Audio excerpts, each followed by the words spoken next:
Samoans, known for standout singles like Trump One and Somali Waltz, comes her brand new release, The Boss, released on Real America's Music. This is the direct response to Bruce Springsteen's recent release, The Streets of Minneapolis. While Springsteen once branded himself as a voice of the working class, The Boss gives a voice to everyday Americans and reminds listeners who truly shapes the future. The Real America's Voice audience has the power to move charts and shake the industry.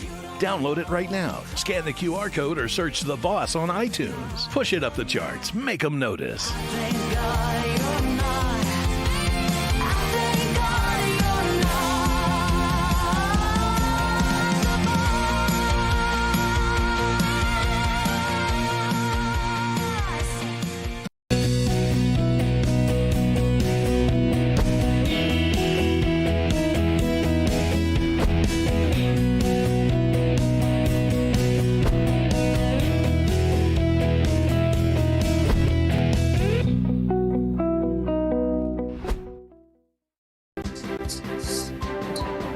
Hi, good morning. Welcome to America's Sunrise Early Edition. Coming up, developing overnight, an active situation. A Michigan synagogue attacked, a vehicle ramming into the Temple Israel in West Bloomfield. The suspect is dead, a naturalized U.S. citizen originally from Lebanon.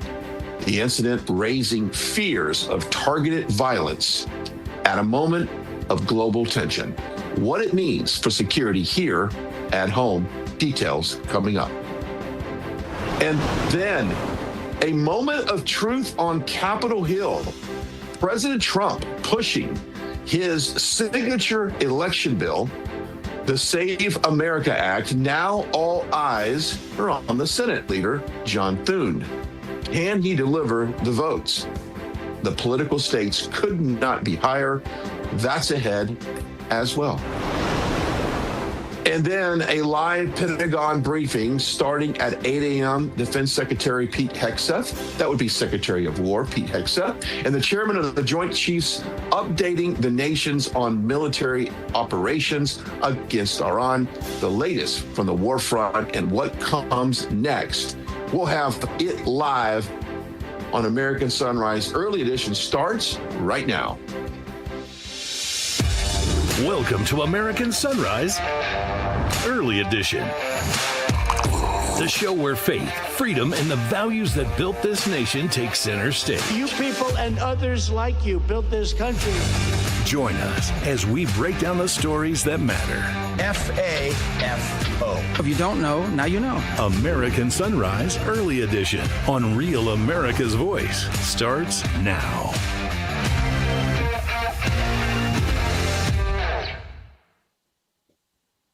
All right, happy Friday, everybody. Let's get right into it. This is how you can start your day with us. Take a look at the bottom of the screen right now. That is a QR code, and that is your ticket to join the Weather Nation family. Scan it, get connected, and even better, your hometown forecast could be next. So head over to Real America's Voice chats on Getter, Rumble, and YouTube. And during the 9 a.m. hour of American Sunrise, if you're selected, we will deliver your hometown forecast live. So jump in and be a part of the fun and join us over on Weather Nation. All right, now joining us now for the forecast is Weather Nation's Tracy Anthony. Tracy, good morning. Good Friday to you. Happy it Friday. Seems like a lot of people are, we talked about this for a couple of weeks now, spring break underway for many parts of the country, but some of them are dealing with a little bit of cooler temperatures, and I think they really want it. Yeah, areas across the north and the southeast now, a little dip in those temperatures. Now they should rebound relatively quickly, but the hot spots are really going to be out across the southwest. So anyone heading to LA, Phoenix, that's where they're really going to be feeling the heat. So a little bit cooler to the southeast, a whole lot warmer to the southwest. We still have some winter weather, though, that's working across the northern tier of the nation. These low pressure centers bringing a good amount of snow, but also some strong gusty winds across the north central plains into the Great Lakes. And that's going to keep that fire weather and fire danger really up there throughout the weekend. So we were talking winds of 92 miles per hour across areas like Boulder, Colorado. So it's also going to pack a punch snow-wise. We're talking that heavy, wet spring snow. snow. Wisconsin could have up to 18 inches by Monday morning, so that Monday morning commute is going to be difficult. We are talking blizzard-like conditions at times over the weekend. We're going to expect those winds this afternoon and then again into Sunday to be up to 40, 50 miles per hour. So that's what's going on across the north, across parts of the southwest. It is that record heat that's going to be lingering for the weekend and into next week. And then on the warm side of this system that's bringing Wisconsin all of that snow, we are talking about more active severe storms. So this is going to be Sunday night into Monday. So Brian, we're going to be pretty quiet here for the severe weather threat this weekend, but it really ramps up Sunday. So I want to make sure everyone kind of keeps their eyes on the end of the weekend. Yeah, well, absolutely. Keep the app, Real America's Voice, and the Weather Nation app have all that ready for you. Always. Thank you so much. We'll see you on American Sunrise with one of our lucky hometown forecast selections. Thank you, Tracy. All right, let's turn now to our top story. Michigan authorities say the suspect in Thursday's synagogue attack has been identified. Police say that 41-year-old Ayman Mohammed Ghazali, a naturalized U.S. citizen originally from Lebanon, rammed a truck through the front doors of the Temple Israel in West Bloomfield. Now officials say the vehicle is barreled down a main hallway and the suspect exchanged gunfire with a security guard. Now, the vehicle later caught fire. The suspect was killed. The security guard was injured, but no children or staff at the Temple's preschool were hurt. Joining us now is Rabbi Michael Barclay, the author and lecturer. Rabbi, what goes through your mind at a time like this? I got the notification that this was happening. I was shocked, but then again, I wasn't shocked. Looking at the nature of our society right now. But when did you hear about this attack, and what was the first thing you thought about? Well, first of all, good morning, and thank you for doing everything you do, Ryan, both with this and for everything in the world you do. The first thing that went through my mind is everyone's safe, and thank God. There were 140 children there, and no one got hurt.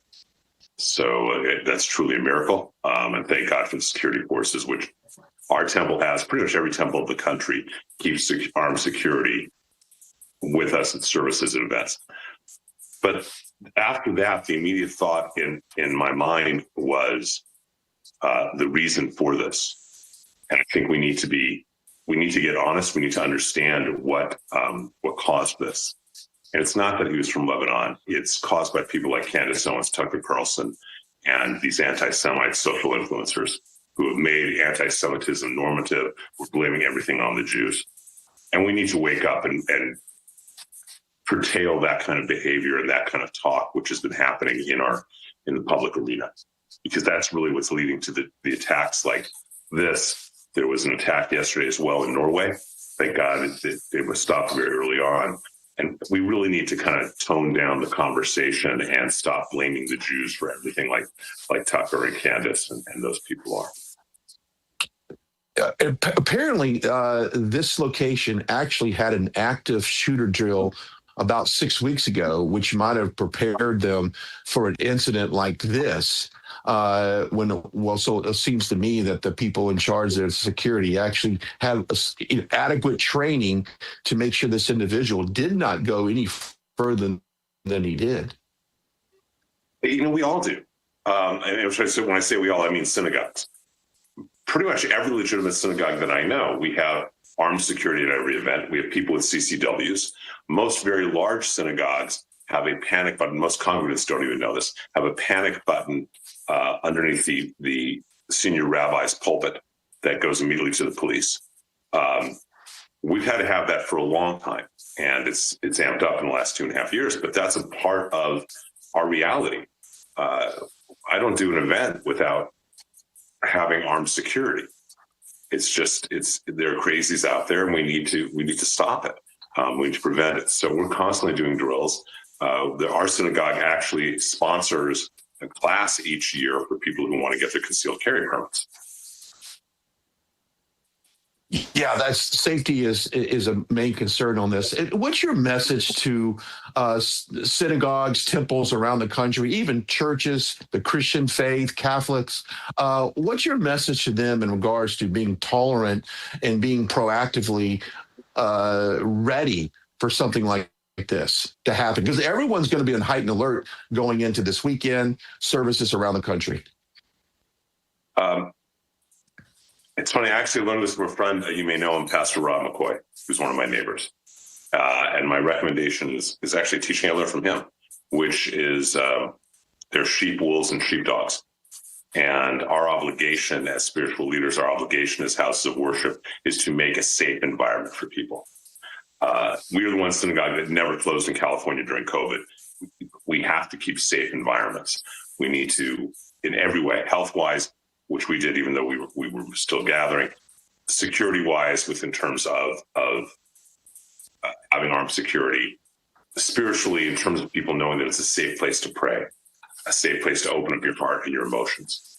The only way we're going to get to a place of peace is by being clear in who we are and by being very, very strong in terms of these are our values and we stand for them and we will keep those values. Rabbi, you were talking off air before we started that you have created an email that goes out to thousands of people on a daily basis. Let's talk about that real briefly and how people, perhaps if they want to receive this email, what they need to do to take that next step. You're very kind. Yeah, since October 7th, I send out an email every day except for Shabbat on what's really going on in the Middle East. You can sign up for it at therabbistable.com. It's the Rabbi's Table. It's also the name of a new show and podcast that launches this week. Our first guest is actually Ambassador David Friedman, whom I think you may know, who is the former ambassador, U.S. ambassador to Israel. The idea of having a show that is dialogue, not debate, to kind of tone down the rhetoric. We can disagree without being disagreeable. And that's the Rabbi's Table we launch on Sunday for our first show. Wonderful. Well, good luck on that. Rabbi Barkley, thank you so much for coming up on the show this morning. Thank you. Thank you, and God bless you and your audience and everything that you do. Thank you. Appreciate it. All right, coming up, a live Pentagon briefing at 8 a.m. and also God, Grit, and Guns officially live, plus the YouTube premiere at 10 a.m. It's a very busy morning, all happening right here on America's Sunrise. Take a listen. America, it's time to make some noise. Scan the QR code right now and download the new song, God, Grit, and Guns by the Truth Bombers. Or search for it on iTunes and download it today. In a world filled with chaos and uncertainty, this song is a reminder of something stronger, America's grit, faith, and fortitude. From the label that brought you The Boss, Anthem of the Free, and Somali Waltz, comes the next anthem, God, Grit, and Guns by the Truth Bombers. Scan the QR code and download it now. It's God, Grit, and Guns. God, Grit, and Guns. God, Grit, and Guns. To our enemies, FAFO. God, Grit, and Guns. When it's breaking, we're moving. Breaking news. Breaking news. News doesn't sleep. At Real America's Voice, we don't get to crash or lose focus. That's why we drink Soldier Fuel to stay ahead of the chaos, because we do this for you. So good. Soldier Fuel has no sugar, so no crash. Now that's a game changer. Here we go, all of us. Wow, that's good. I'm fueled up now. Used by the U.S. military every day. Now available to you. This is huge. Built by Patriots for Patriots. Now it's time for you to do the Soldier Fuel Challenge. Order Soldier Fuel, film yourself cracking one open, and taking the Soldier Fuel Challenge. Upload your video at soldierfuel.com/challenge, and you'll be entered to win a free shipment of Soldier Fuel. That's what I'm talking about. Your video could also be featured on air. Just scan the QR code on your screen or go to soldierfuel.com/challenge to enter. Drink with the Rav Hosts drink, Soldier Fuel. Let's go.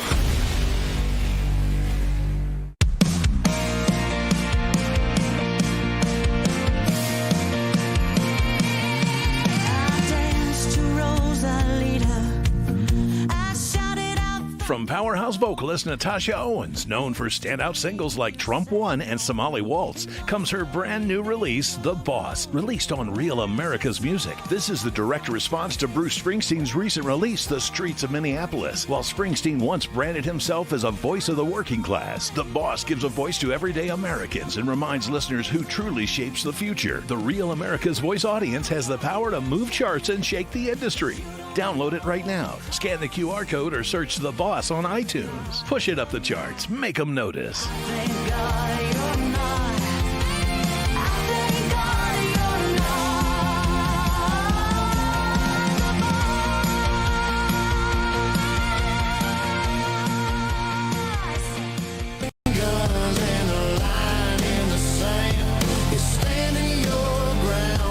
All right, God, grit, and guns. That's the way we start our Friday. Welcome back. America's Sunrise, live look at Washington, D.C. right now. I am Brian Glenn. Thanks so much for having you with us. This morning, we're awaiting a live press conference at the Pentagon at 8 a.m. Make sure you join the conversation on Getter, Rumble, YouTube. Now let's check in with Wall Street as we head towards the opening bell. Now, the markets continue to reflect pressure right now. The Dow tumbling 739 points, closing at 46,677, a new low for 2026. Now, the NASDAQ also sliding down to 22,311 as investors react to rising energy costs and global tensions right now, as you can imagine. Meanwhile, in the energy markets, oil surging Thursday, Brent crude topping $100 a barrel for the first time since 2022. U.S. crude selling near $96, up nearly 10%. The national average price of gasoline is now around $3.60.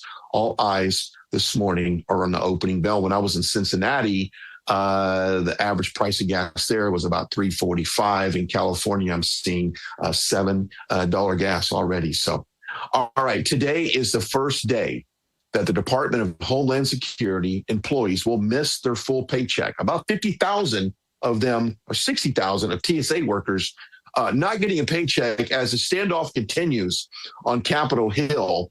Senate Democrats blocking a bill to reopen the department and motioning felling 51-46, short of 60 votes needed. Now, the shutdown now in day 28. Joining us now is Corinne Clifford, an independent journalist and Republican strategist. Corinne, this isn't good. Imagine waking up this morning and you're a TSA employee and you're not getting a paycheck. Your first full paycheck, it's gone. Listen, I just went through TSA yesterday, and there are going to be people that are not going to show up to work today. So I'm very concerned about travel. I'm concerned about our security in the United States of America. And I think that there has to be some executive order that President Trump can make right away to make sure that the employees of DHS are paid, because we need them. Yeah. And of course, on the events yesterday in Michigan and at Old Dominion, we need our DHS funded right now. There's a lot of criminal activity. I guess you could say a lot of terrorists, the domestic terrorists that could be amongst our communities. We need to make sure we have all hands on deck to make sure that never happens again. Now, listen, that is really critical and key, because there was some fake news coming from ABC that Carolyn Levitt, our press secretary, had to expose. But then there is some real news, which is that we do have sleeper cells in the United States of America at this time in history. And we do need DHS to be activated and paid properly so that they can handle the sleeper cells. And so this is just really bad timing on the part of Congress. So once again, I'm hoping and praying that President Trump can make an executive order and step in, and or maybe we'll find a billionaire who will pay DHS while Congress is fighting over paying DHS employees, like we did with the military the first time this happened last year. Do you remember that, Brian? I do remember that. Someone stepped in to cover the salaries of our military, and I think I know who that individual is. Let's shift over real quickly to the state of California. It's a state that you're real familiar with. You've got an intense, not only the mayor of Los Angeles, you've got that race underway. You've also got a governor race. And there's some other city council races in that area. Let's touch real quickly. Let's start with the governor, the governor's race in California. Where are you at on that? So the governor's race is critical and key because we all hate Gavin Newsom, and I'm so grateful to be on Real America's Voice saying that. Now listen, this is important because Steve Hilton is running for governor of California, and of course we all want him to win, but my girlfriend stepped into the race. I've known her for 20 years. Her name is Elaine Colati. She's not Republican or Democrat. She's independent. She's self-made. She's not married. She's an independently wealthy woman, and she knows how to run a business. So because she's not Republican or Democrat, she may have a chance of winning, but the first vote is on June 2nd, and the top two people who get the highest number of votes get to commence on to November. So that's why the governor's race is so critical and key in California, because California is our fourth or fifth, is it 4 or 5? We don't know, it goes up and down, largest economy in the whole entire world. Yeah, we'll have to get you back on. We're up against a hard break here. We'll get your thoughts on everything else. How can people follow you, Corinne, on all of your coverage? Follow me on X at Corinne Clifford. And I just want to say the mayor's race in Los Angeles is critical and key. We all want Spencer Pratt to win. So I can't wait to come back on and talk about that because it's June 2nd. All right. Thank you, Corinne. I appreciate it. Thank you. All right. Now think about this. In 2006, $20,000 equaled roughly 33 ounces of gold at spot prices. Now, today's prices, those 33 ounces of gold would be worth about $165,000. Now, smart Americans diversify a portion of their savings into precious metals. And that's why you should consider buying gold from our friends over at the Birch Gold Group. Now, for thousands of years, gold has been a store of wealth. And today, it's a crucial part of any balanced strategy. And even better, Birch Gold can help you convert an existing IRA or 401k into a tax-sheltered retirement account. Now, in gold, just text America right now to the number 989898 to receive your free information kit on gold. There's no obligation, just useful information with an A+ rating from the Better Business Bureau and tens of thousands of happy customers. Let the Birch Gold Group help you diversify with gold. Now, that's peace of mind. Text America to 989898. That's again, the number is 989898. Do it today. All right, coming up, Trump, boom, in the moment of truth for the Save America Act. Plus, we await a live press briefing at the Pentagon at 8 a.m. That's all in America Sunrise. Early edition continues after the break.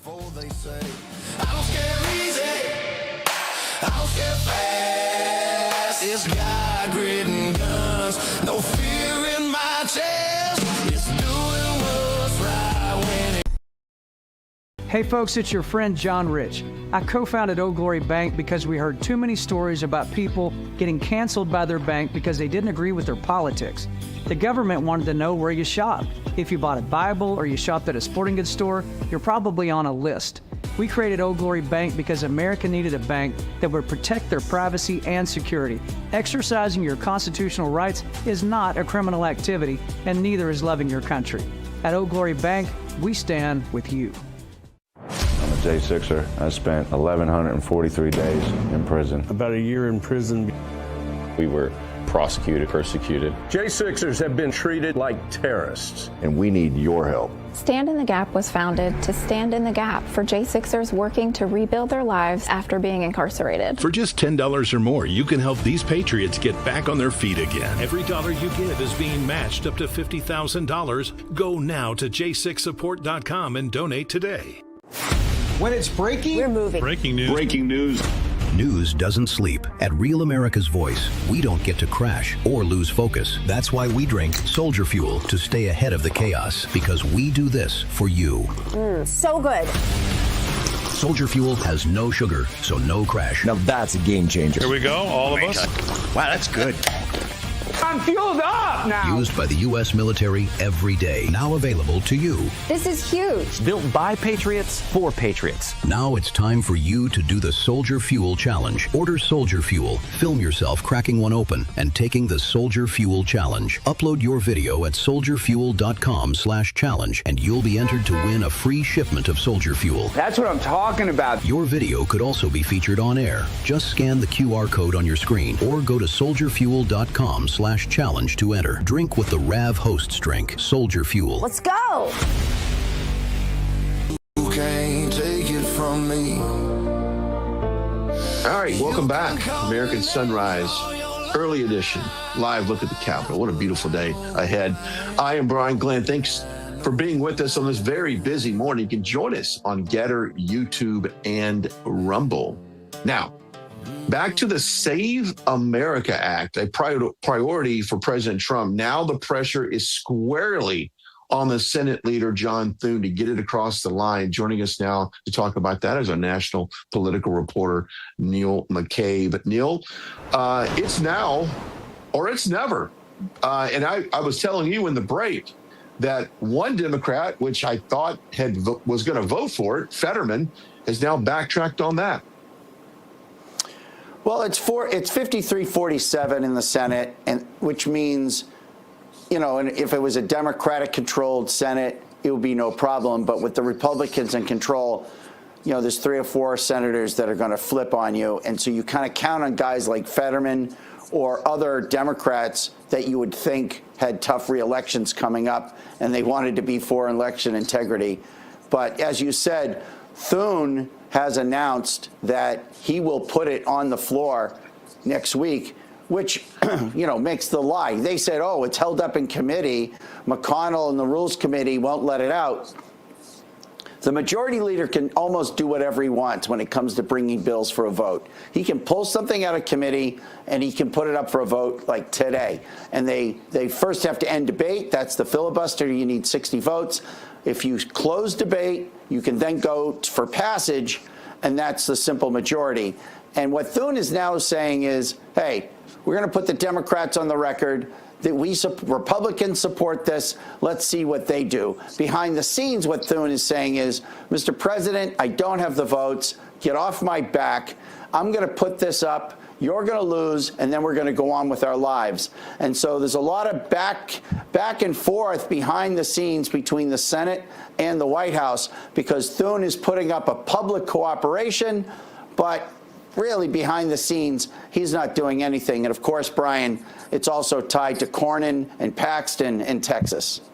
Yeah. It's interesting, and I want our viewers to understand that Thune can put on the floor to vote whatever he wants. That goes for the Speaker of the House, Mike Johnson, as well. So people need to know that they can put something on the floor to vote. I'm all about putting names to legislation. If you don't like it, vote no. Let it be public. Let them go on record for voting against it. Now, when I was in Cincinnati or Northern Kentucky the other day for President Trump's event, I talked to a lot of people in line, Neil. They are fed up with Republicans in the Senate doing absolutely nothing. That is the place where stuff goes to die.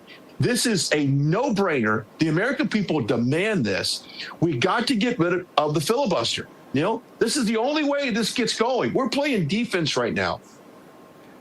Right. So people are talking about the prerogatives of the Senate, and it's such a valued institution and debate. Oh, bullshit on that. Bullshit on that. I'm so sick and tired of hearing all this stuff. That's your excuse to keep control of this country and a small group of people in Washington, D.C. You're absolutely right. That's how the swamp stays the swamp. Yeah, I'll give you some names. Let me give you some names. These are deputy whips. These are senators whose job it is to get the president's agenda passed. These are Republicans who are deputy whips, part of Thune's leadership team. Katie Britt, Tom Tillis, Todd Young, John Cornyn.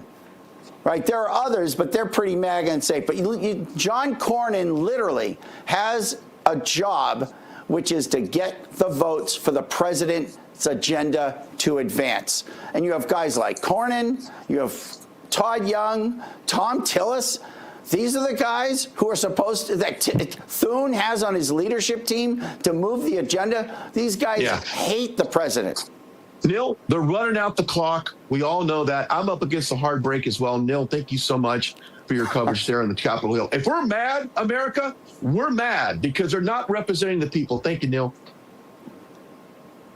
All right. It's a busy morning. You're going to need, I need a cup of something right now. I think I need a cup of artillery tea. That's the only America First veteran-owned tea brand. And their mission is simple: to maximize flavor with whole leaf blends and chemical-free tea bags. No junk, just real tea.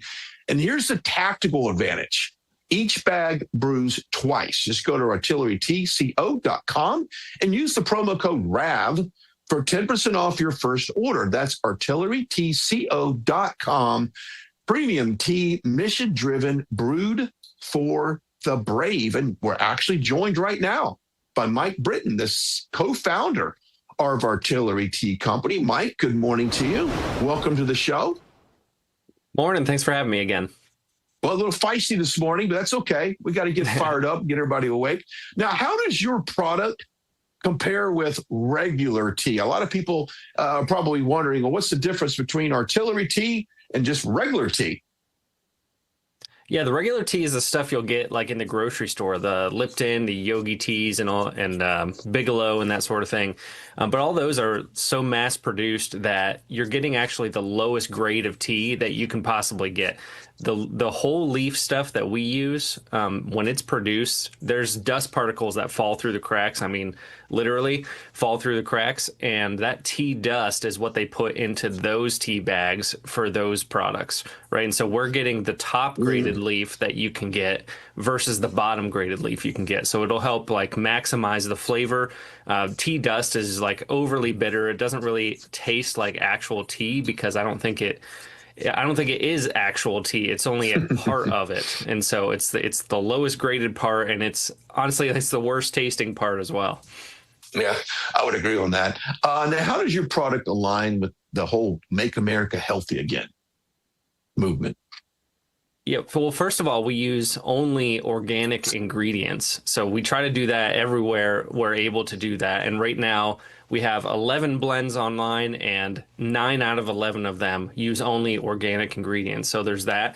I talked a little bit about tea dust. There's another aspect to grocery store tea. That's the construction of their tea bags. So they use all kinds of nasty chemicals in their tea bags. One is bleached paper. One is something called ECH, which is a chemical they used in insect fumigation. They use a lot of plastics in those tea bags, and all that's designed to just like hold the tea bag together, and also, of course, be as cheap as possible to produce. And the tea bags that we use are made out of cornstarch, and that's the only ingredient in them is cornstarch. So they're all natural. They're completely harsh chemical free, and they don't steep billions and billions of plastic particles into your cup either.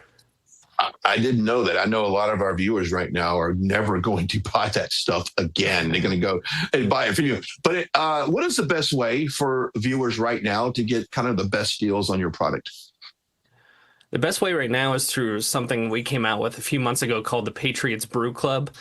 This is our subscription program. It has maximum flexibility. You can subscribe for monthly deliveries every 2 months or every 3 months, but also you can get free shipping on every order, tiered discounts as you go up. So if you add 2 items to your cart, you get 10% off. 3 items is 15%. 4 items is 20% off.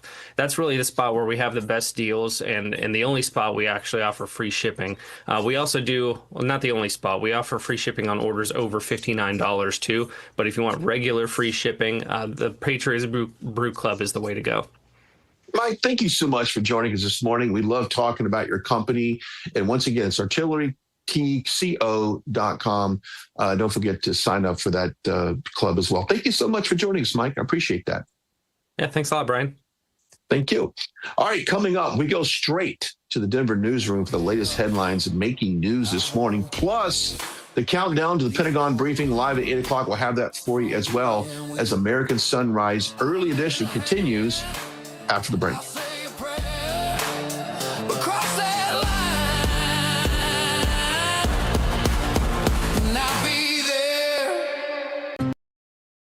Hey folks, it's your friend John Rich. I co-founded Old Glory Bank because we heard too many stories about people getting canceled by their bank because they didn't agree with their politics.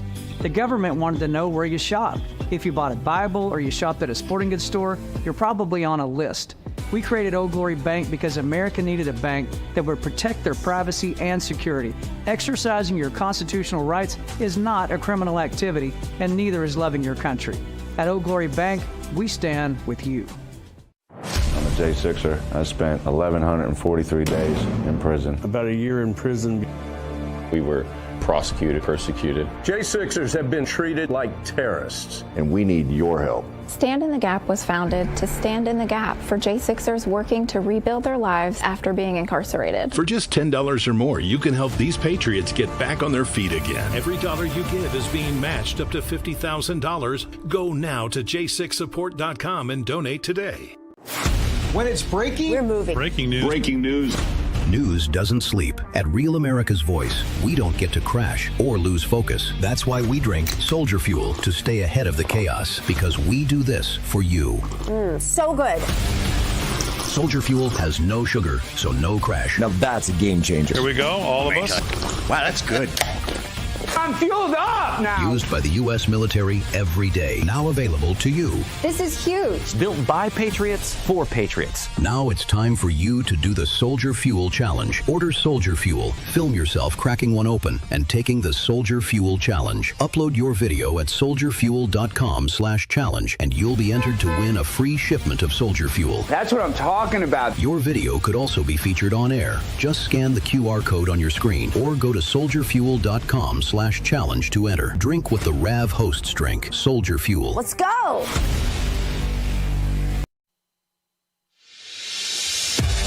Welcome to American Sunrise Early Edition. The show where faith, freedom, and the values that built this nation take center stage.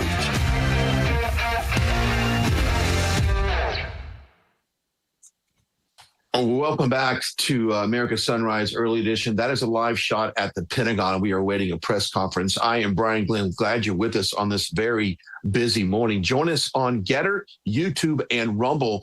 Let's head over to the Denver newsroom right now and check in with Terrance Bates. Terrance, what's the very latest this morning? Welcome.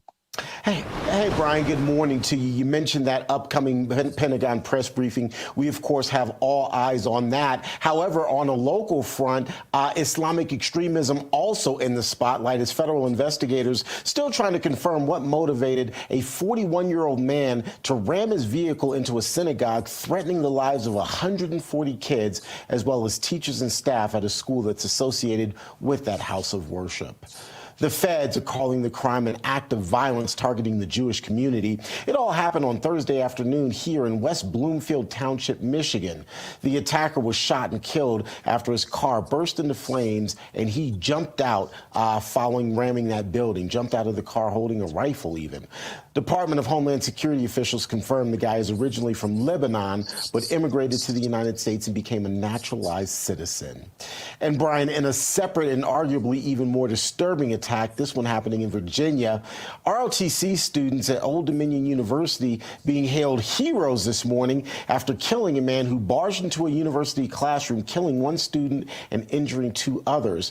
Witnesses say the guy yelled Allahu Akbar before starting to shoot. Turns out he was a former Army National Guardsman who spent 8 years in prison for attempting to aid the Islamic State. Despite being sentenced to 11 years in prison, and the 36-year-old, was released early during the Biden administration. The shooter was a naturalized citizen in this particular case, Brian, but he's originally from Sierra Leone. Two very shocking attacks. One we know for sure seems to be Islamic extremist related. The second, the questions are still out about that, but it appears that that may also be a reality there. Crazy. Yeah, I mean, two very disturbing stories yesterday in the news cycle, Terrance, and we had a rabbi earlier in the show talk about this attack at the synagogue. And, you know, it makes everyone, as a Christian, I'm just concerned for our safety for, you know, millions of Americans that will be walking into a church on Sunday. So that is, unfortunately, Terrance, the state of our country right now, just engulfed with hate. No, absolutely. And of course, these sorts of attacks raise questions about whether they're potentially retaliatory attacks for the ongoing situation in Iran. Again, we don't have those answers, but I think they are fair questions to be asked this morning. I agree. Fair questions. All right, Terrance, we're going to transition, if we could, over to RAV correspondent David Zier, who is inside the Pentagon briefing that's about to get underway at 11 a.m. David, good morning. You've got some updates on the war and maybe lay out what you anticipate this morning at 8 a.m. Yes, good morning, Brian. A lot going on. It's Quds Day with the Jerusalem forces throughout the Arab world. But they won't be marching missiles down the streets of Tehran today because most of them have been decimated here. But it's also Ramadan, which ends on March 19th. So the world and the U.S. Is on high alert for any additional activity or attacks or terrorist attacks here domestically, like the incredible events that we saw yesterday here. And U.S. Central Command is acknowledging at 2 p.m. yesterday a KC-135 Strato tanker, the backbone of our mid-air refueling fleet. I got to participate in one of those mid-air refuelings. It's amazing. And they went down, and they're confirmed that 4 have perished in that crash in a possible mid-air event between that and another aircraft. At least 15 shipping vessels have come under attack in the Persian Gulf and the Straits of Hormuz in that region. And sirens sounded across Israel all last night in Haifa and other regions of Israel as Israel destroyed a key bridge into Lebanon used by Hezbollah forces. The French have confirmed their first combat loss in this conflict. And the New York Post is reporting that there's massive underground missile and drone facilities. I'm going to try to ask Secretary Hegseth that today if I get the opportunity. And the deepest underground nuclear target, they're reporting as well, may need ground troops, special ops to eliminate it. And there's also reports of a drone theft or multiple drone thefts at Fort Campbell, Kentucky, going back to November. And I want to ask about that too. Over 6,000 targets have been hit to date. The Straits of Hormuz, 90 ships and mine layers have been sunk or damaged so far, and 15 suspected Iranian attacks on civilian vessels. The British claiming they're going to jump in maybe and help with the escorts, the G7 meeting on Wednesday about that. And I just wanted to touch on the steak and lobster thing if you got a minute. Go ahead. Go ahead. Well, you know, the double standard is alive and well. Instead of focusing on these incredible things like the counter-cartel conference, the Shields of America, massive cooperation in the Western Hemisphere between Western countries in the Caribbean, South America, and the Department of War, and Trump attacking the cartels, they're focusing on stuff like steak and lobster. And I just want to point out, as Joey Jones pointed out on X, a combat Marine vet from Operation Enduring Freedom in Afghanistan, you know, Obama gave them steak and lobster in 2010, and it was a tough summer, and they lost a lot of guys. And it's one of the key things he remembers about that time, and it boosted their morale, and it really carried them through. I just wanted to make a note of that because the double standard, just like when there were ICE raids along with Obama, nobody had a problem with that, and all of a sudden it's a big issue. Yeah, David, I saw that video that Joey Jones posted up. I believe it was yesterday about that. And that's a good point. I'm glad you brought that up. Now, that Strait of Hormuz, I mean, it's very critical. About 20% of the world's oil goes through that strait. Now they're dealing with some of these mines that are underneath the ocean that can be detonated, on command.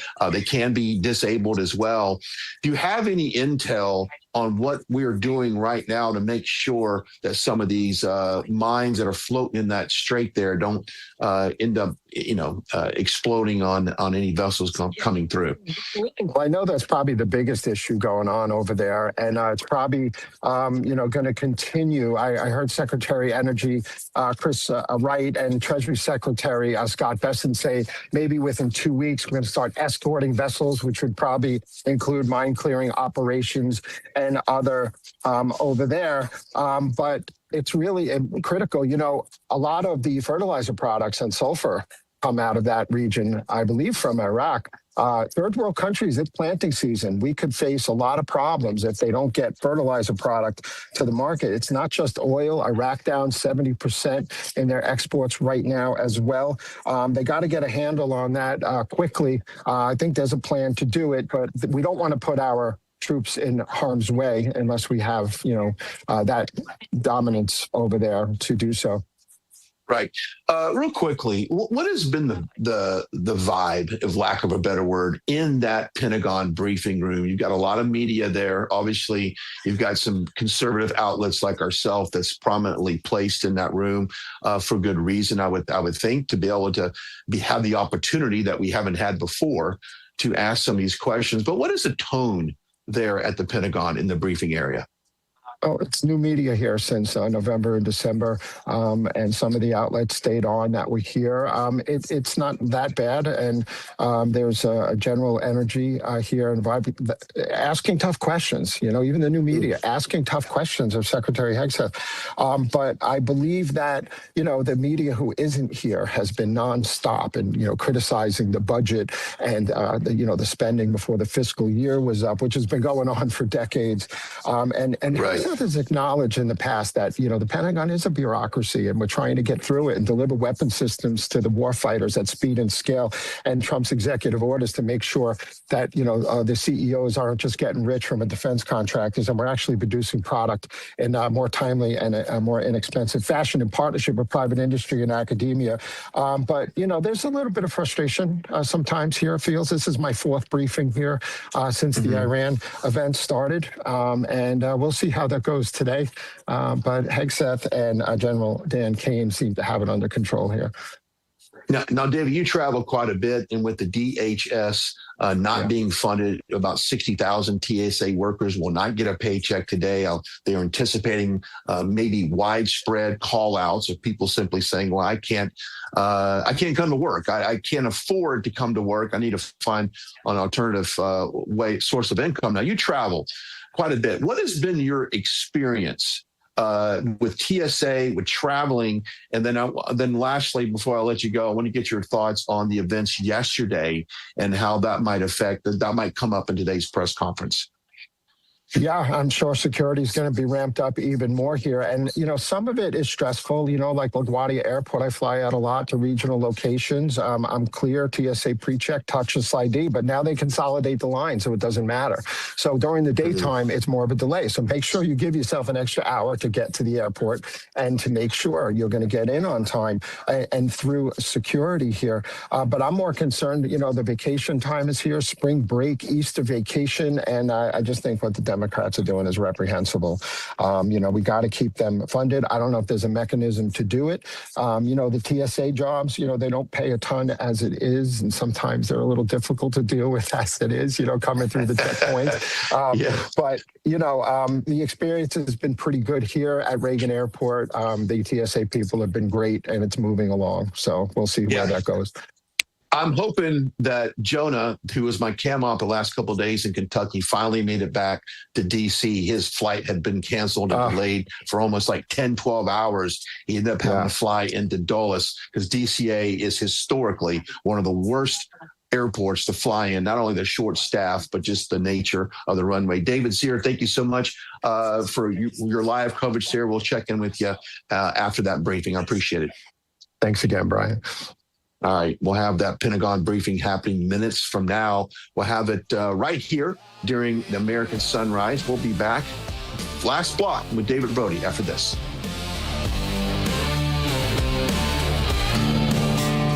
America, it's time to make some noise. Scan the QR code right now and download the new song, God, Grit, and Guns by the Truth Bombers. Or search for it on iTunes and download it today. In a world filled with chaos and uncertainty, this song is a reminder of something stronger, America's grit, faith, and fortitude. From the label that brought you The Boss, Anthem of the Free, and Somali Waltz, comes the next anthem, God, Grit, and Guns by the Truth Bombers. Scan the QR code and download it now. It's God, grit, and guns. God, grit, and guns. God, grit, and guns. To our enemies, FAFO.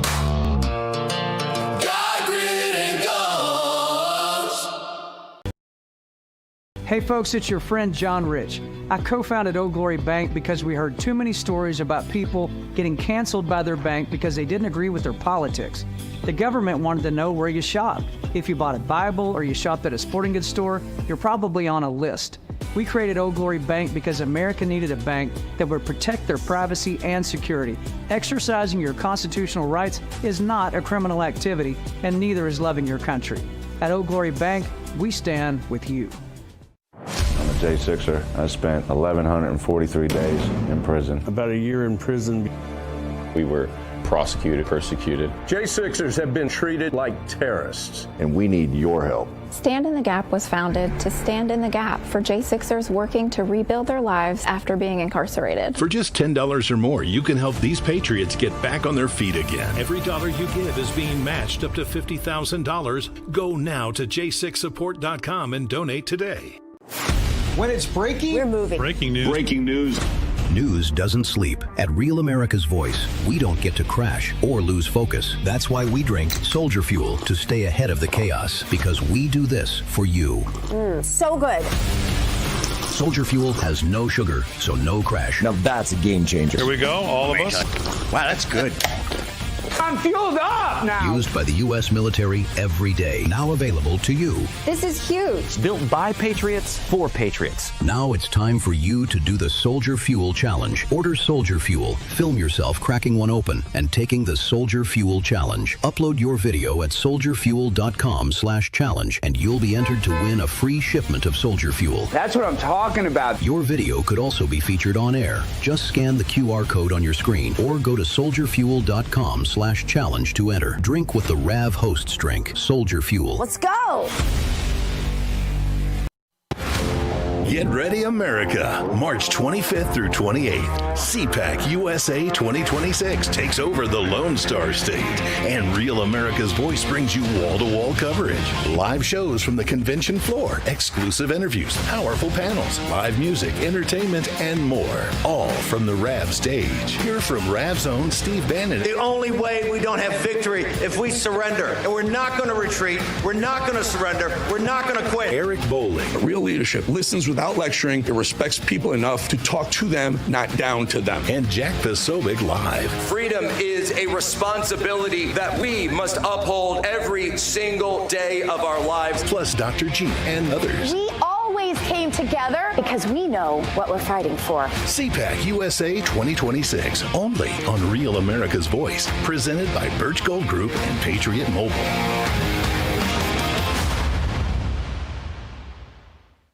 All right, welcome back, America Sunrise Early Edition. That is a live shot at the Pentagon. Dave Azier will be joining us as soon as that starts and concludes, rather, to give us kind of a briefing on that. Joining us now is America Sunrise host David Brody.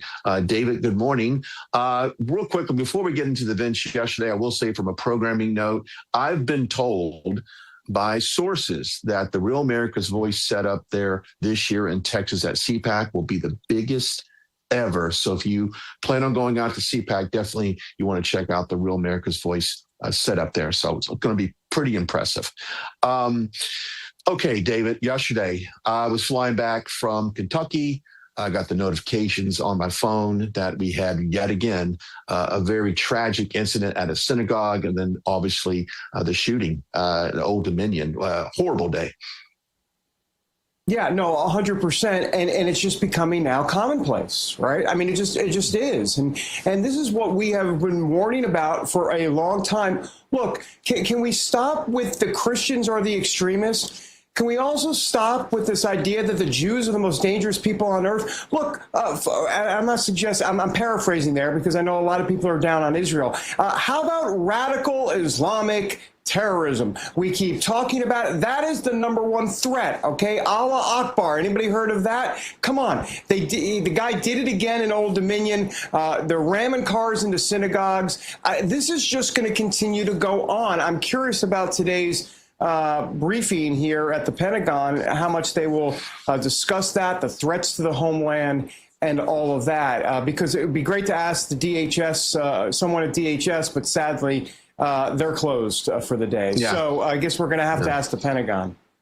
Yeah, I've got to ask the Pentagon. And then, of course, you look at the guy from Sierra Leone, which is one of the most dangerous regions on earth. This guy was locked up for making threats and supporting ISIS, and then later released under the Biden administration to, I don't know, go out and become violent against the U.S. And what a big mistake that was to let him out of prison.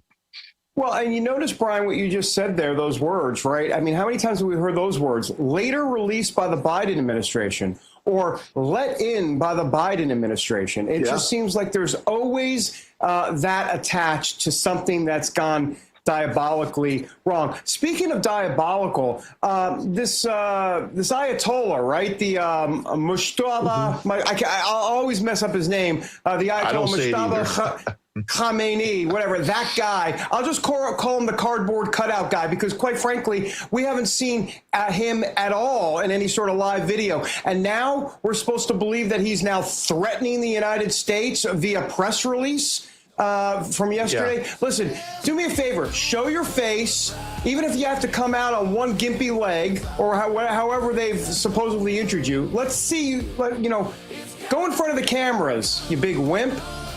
Big wimp. I agree. I challenge him, the big wimp. You're not a big wimp. We'll see you back here in the 8 o'clock hour. David Brody, thank you so much. You bet.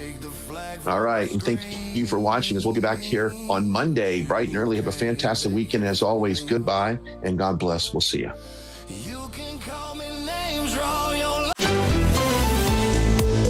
American Sunrise is a great way to start your morning. Join us Monday through Friday from 8 to 10 a.m. Eastern Time. We've got the news of the day and some compelling interviews that you don't want to miss. Here's what you missed from yesterday. Guys, can we just get right to it? Because President Trump is must-watch TV. I think you guys both agree. He was in Kentucky yesterday, and I'm going to say that he was actually on the campaign trail because he was there to help a candidate who's primarying Thomas Massie. The president talked about the economy. He, of course, also urged the Senate to pass the Save America Act, and then he slammed Thomas Massie. Yeah, vintage Trump. Apparently he hasn't gone anywhere. That's good. The Beltway hasn't taken it out of him, I guess. Look, it's kind of strange. Let's be honest. I mean, Massey's a constitutional libertarian, right? I mean, he channels MAG on so much stuff. He hates the omnibus bills. He was against that COVID cares package back in 2020 in President Trump's first term, where, everything was being thrown in. I mean, he's like, what are we doing here? And all of MAG agrees with him. Let's be honest. And so then you have Trump coming out against Massey. So it's just kind of strange. Investigators say 2 homemade explosive devices were ignited during clashing protests over the weekend, but failed to detonate. Injuries were reported, and the FBI is continuing to investigate. It hit us hard. These kids here are trained by ISIS. They come from an extremely privileged household, $2.5 million. One of them have come from in Pennsylvania. The other one, close to $1 million. Raised in privilege, and yet they are screaming, death to America, death to America. And meanwhile, Mamdani is mumbling and bumbling his way through all of this. He won't call out the radical Islamic nature of what's going on here. You're on the city council. Do you feel like a voice in the wilderness here, screaming, shouting from the rooftops? Yes. First off, my city council consists of 51 seats. Only 5 of them belong to a Republican voice. The Progressive Caucus is 100% behind this young guy here who got elected. I do not even recognize him as my mayor. Mamdani is proposing a 9.5% property tax increase. I'm sorry, excuse my English, but where they do that at? Like, that's outrageous. That is the ticket to take everybody out of here. We are the tax base, the middle class. And what he's doing basically is holding us hostage because he's telling Kathy Hochul upstate, if you don't give us this, if you don't give us that, then I have no choice but to increase property taxes. Well, that's a load of you-know-what. If you will just look at our budget line for line, he created from $108 billion, which was a disaster, to $127 billion, which means he's added more and more programs to this budget.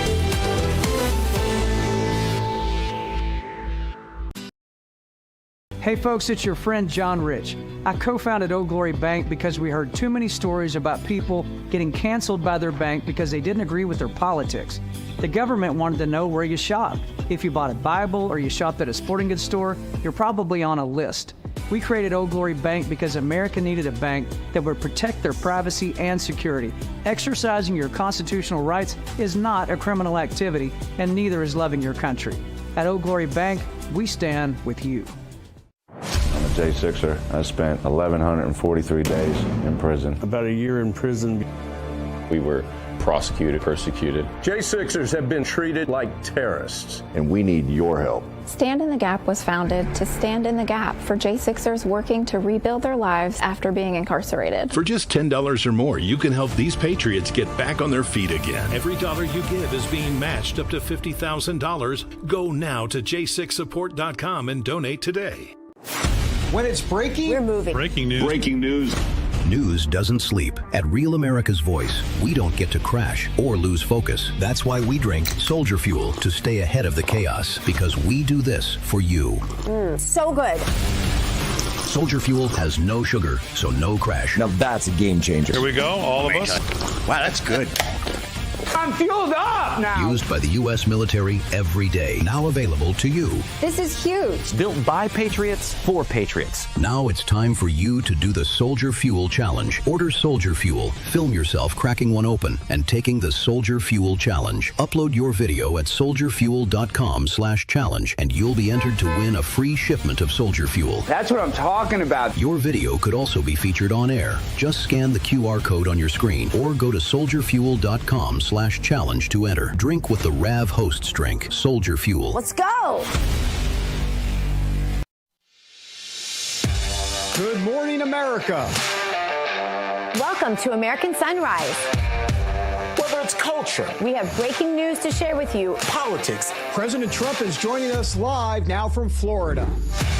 we've got you covered. This is what it looks like to be a patriot. We have to protect the American family. The American dream is still alive. I'm David Brody. I'm Terrance. And I'm Dr. Gina.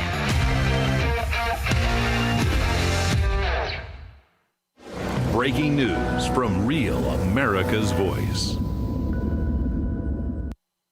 Good Friday morning to you. I'm Terrance Bates. We begin with breaking news as another Department of War press briefing is on tap. You see a live shot of the podiums. It's scheduled to start at any moment. As in the past, Secretary of War Pete Hegseth and the Chairman of the Joint Chiefs of Staff General Dan Kane expected to update the ongoing military operation in Iran. Our David Zier is also there in the briefing room and will have a live report following today's briefing. First, though, let's bring in Brian Glenn as well as David Brody. Dr. Gina will join us here in just a little bit. Guys, one of the latest headlines from the war zone involves a military refueling plane that crashed in Iraq, killing 4 of its 6 crew members. It's reportedly the 4th American plane to crash during this war so far. You probably remember that 3 others were shot down by supposed friendly fire in Kuwait. David, expectations from today's briefing? Well, clearly that's going to be at the top of the list in terms of some of the questions. Here's my question today. Israeli officials have just come out in the last 24 hours and say they don't believe that the Iranian regime is going to fall anytime soon in the immediate future. That's my question. My question simply is, okay, can we get a better timeline? Because Pete Hegseth comes out with the testosterone and says they're toast and it's over and we got this and we got, okay, but then Israeli officials are saying, actually, yeah, they're not falling anytime soon. Okay, can we get a little bit more clarity on that? And the second part of this is specifically about how Israeli officials are saying that it is not yet time for the Iranian people to get into the streets and demand a regime change, which obviously it's not. It's dangerous out there. So what's that going to look like timeline-wise, Brian? Yeah, that's an excellent point, David. You're getting 2 different messages on the status of this war with Iran. And I would also want to know exactly what's the situation with the Strait of Hormuz. I mean, you got 20% of the world's oil goes through there. President Trump has threatened that if there's any disruption on that, there will be some retaliation. What does that look like? And we need to see if we can get some other countries to help the U.S. Secure that bit of water there that's so vital to the energy corridor. And, Brian, David, Brian and Terrance, if I could just say one last thing. I also want to know, sorry if we're on questions, I want to know where the cardboard Ayatollah is. I mean, you got any info on him? What's going on there? He's being patched together by tape. They're putting more tape on the cardboard to try to keep them together. Yeah. Well, they use oil to make cardboard, so maybe they're waiting on the oil to make the more cardboard for him. I don't know. Absolutely. So, guys, I'd like to get your perspective because I suspect this is a question that will be raised. Whether we'll get an actual answer to it or not, I will find out shortly. But the objective has been clear. The president on down to the Secretary of State, everyone has said the objective is to make sure there is no nuclear Iran, to make sure that Iran doesn't have missiles that would potentially threaten U.S. targets either here on the mainland or even across the Middle East. But then what? The end game, that is the question that I'm not so sure we've gotten an answer to. You just talked about Israel's response to regime change, if you will, in Iran, or what the regime will ultimately look like. But that seems to be the lingering question, David. What will the leadership in Iran ultimately look like? Because I think there's a significant and fair question to be asked about the current leadership being able to stay in place and U.S. interests still being threatened if that were to happen. You're right. And we don't know the answer to that question. And I believe, do I see Pete Hegseth? Yep, here he comes. I'll answer that after the Secretary of War. Here we go.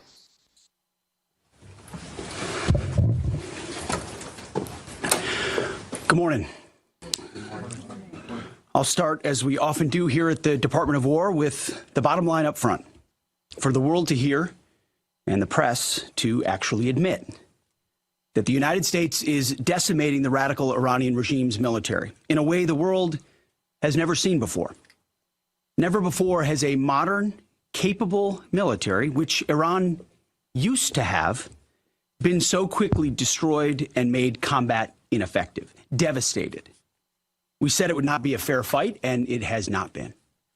As I stated during our first press conference on day 2, that was 10 short days ago, the combination of the world's two most powerful air forces is unprecedented and unbeatable. Between our Air Force and that of the Israelis, over 15,000 enemy targets have been struck. That's well over 1,000 a day. No other combination of countries in the world can do that. So today, as we speak, we fly over the top of Iran and Tehran. Fighters and bombers all day, picking targets as they choose. As our intelligence gets better and better and more refined. Looking up, the IRGC and Iranian regime sees only two things on the side of aircraft: the Stars and Stripes and the Star of David. The evil regime's worst nightmare. Iran has no air defenses. Iran has no air force. Iran has no navy. Their missiles, their missile launchers and drones being destroyed or shot out of the sky. Their missile volume is down 90%. Their one-way attack drones yesterday, down 95%. And as the world is seeing, they are exercising sheer desperation in the Straits of Hormuz. Something we're dealing with. We have been dealing with it and don't need to worry about it. We're on plan to defeat, destroy, disable all of their meaningful military capabilities at a pace the world has never seen before. But it's not just that Iran doesn't have a functioning air force, or that their entire navy is at the bottom of the Persian Gulf, or their missile force is shrinking daily. Even more importantly, they also don't have the ability to build more. That's the most important component I'd like to emphasize today. Soon and very soon, all of Iran's defense companies will be destroyed. For example, as of 2 days ago, Iran's entire ballistic missile production capacity, every company that builds every component of those missiles, has been functionally defeated, destroyed. Buildings, complexes, and factory lines all across Iran destroyed. So we're shooting down and destroying what missiles they still have in stock, but more importantly, ensuring that they have no ability to make more. Their production lines, their military plants, their defense innovation centers, defeated.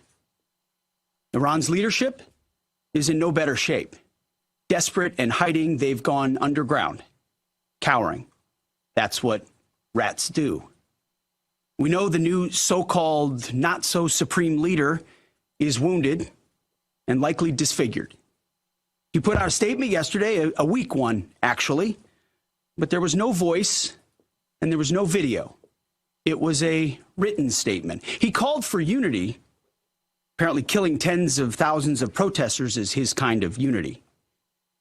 Iran has plenty of cameras and plenty of voice recorders. Why a written statement? I think you know why. His father, dead. He's scared, he's injured, he's on the run, and he lacks legitimacy. It's a mess for them. Who's in charge? Iran may not even know. With every passing hour, we know, and we know they know, that the military capabilities of their evil regime are crumbling. They can barely communicate, let alone coordinate. They're confused, and we know it. Our response? We will keep pressing. We will keep pushing, keep advancing. No quarter, no mercy for our enemies. Yet some in this crew, in the press, just can't stop. Allow me to make a few suggestions. People look up at the TV and they see banners, they see headlines. I used to be in that business, and I know that everything is written intentionally. For example, a banner or a headline, Mideast war intensifies, splashing on the screen the last couple of days, alongside visuals of civilian or energy targets that Iran has hit, because that's what they do. What should the banner read instead? How about Iran increasingly desperate? Because they are. They know it, and so do you, if it can be admitted. Or more fake news from CNN. Reports that the Trump administration underestimated the Iran war's impact on the Strait of Hormuz. Patently ridiculous, of course. For decades, Iran has threatened shipping in the Strait of Hormuz. This is always what they do, hold the strait hostage. CNN doesn't think we thought of that. It's a fundamentally unserious report. The sooner David Ellison takes over that network, the better. Another example of a fake headline that I saw yesterday, war widening. Here's a real headline for you for an actual patriotic press. How about Iran shrinking, going underground? You see, Iran's leaders are hiding in bunkers and moving into civilian areas. The only thing that is widening is our advantage. Not to mention our Gulf partners stepping up even more, now going on the offense, and have always been with us on the defense with collective and integrated air defenses. Our will, it is unshakable. Our options, maximized, and our capabilities still building. We're going up, they're going down. As I said from the start, President Trump holds the cards. He'll determine the pace, the tempo, and the timing of this conflict. His hand firmly on the wheel, as well as on the throttle setting. America first, peace through strength in action. From day one, as our nation expects and the president demands, our warriors have fought with lethality, precision, and rapid innovation. In fact, today will be, yet again, the highest volume of strikes that America has put over the skies of Iran and Tehran. The number of sorties and number of bomber pulses, the highest yet, ramping up and only up. And quantity has a quality of its own as we continue to ramp up. Every tool of AI, of cyber, of space, EW, counter UAS, you name it, we're employing it. Blinding, confusing, and deceiving our enemy. Because we know who the good guys are here. And the American people do too. And that makes my job simple. I serve God, the troops, the country, the Constitution, and the President of the United States, and answer only to those. All in service of victory on the battlefield and the military objectives that we've laid out from day one. Defeat the missiles, missile launchers, and defense industrial base, which I laid out today. Defeat the Navy and deny Iran the ability to have a nuclear weapon. Clear, decisive, achievable. And Admiral Cooper knows, the CENTCOM commander who we spent a couple of hours with last night, that in pursuit of those objectives, we have his back in every way. His commanders know that, and so do the troops in harm's way. Admiral Cooper gets what he needs, the assets, the authorities, the munitions, you name it, we will stop at nothing to win. War is hell. War is chaos. And as we saw yesterday with the tragic crash of our KC-135 tanker, bad things can happen. American heroes, all of them. And as I have with all of them, as we have, we will greet those heroes at Dover, and their sacrifice will only recommit us to the resolve of this mission.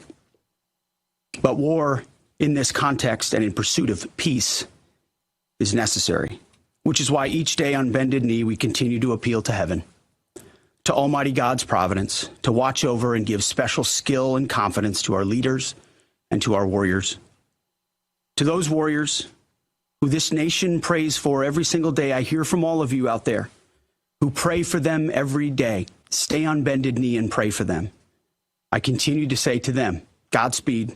May the Lord bless you and keep keep going. Mr. Chairman, over to you. Thank you, Mr. Secretary, and good morning, ladies and gentlemen, and thank you for joining us today. Before I start with an update, I also want to address the tragic loss of our KC-135 refueling aircraft yesterday. The incident occurred over friendly territory in western Iraq while the crew was on a combat mission, and again was not the result, as CENTCOM has said, was not the result of hostile or friendly fire. We're still treating this as an active rescue and recovery operation. As CENTCOM announced this morning, 4 airmen have been recovered, and the Air Force and U.S. Central Command will provide updates as information becomes available. Please keep these brave airmen, their families, friends, and units in your thoughts in the coming hours and days. Our service members make an incredible sacrifice to go forward and do the things that the nation asks of them. It's a reminder of the true cost of the dedication and commitment of the Joint Force. We're also aware of a fire on board the USS Gerald R. Ford. We're thinking about the crew there who are injured in the fire. We believe and hope that everyone will be okay, and we're grateful for that. And for any further questions on that, we'd refer you to NAVCENT or to the Navy. This morning, we enter the 13th day of Operation Epic Fury, and we continue to make progress towards our military objectives. As the Secretary said, today will be our heaviest day of kinetic fires across the operating area. CENTCOM continues to attack ballistic missile and drone capabilities so that they are no longer a threat to U.S. forces, our bases, or our partners. They're continuing to destroy the Iranian Navy to ensure freedom of navigation, and this means going after Iran's mine-laying capability and destroying their ability to attack commercial vessels. And we're targeting their defense industrial base so they cannot rebuild the capabilities that can harm America's interests or our partners in the future. As Admiral Cooper said in his update on Wednesday, Iranian combat power continues to decline as a result of the continued strikes, as the Secretary talked about. We've attacked over 6,000 targets, and our strike packages continue to launch every hour, and we've maintained an unprecedented number of sorties up overhead of Iran. CENTCOM is now persistently over the enemy, and a result, we've seen a reduction in missile and one-way attack fires, as the Secretary said. In less than 2 weeks, we've rendered the Iranian Navy combat ineffective and continue to attack naval vessels, including all of their Soleimani-class warships, which were armed with anti-ship missiles and anti-aircraft weapons.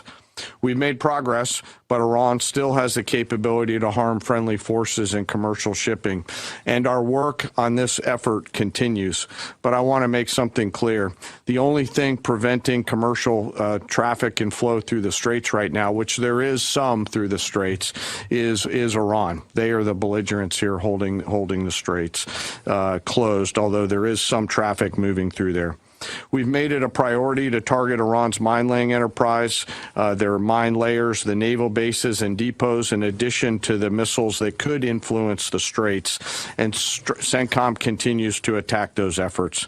And we continue to make progress on the industrial base to include factories, weapons, warehouses that are stored in, and we will continue to do so in the coming days, especially today. Now, as I often do, I want to share a little bit about our incredible joint force.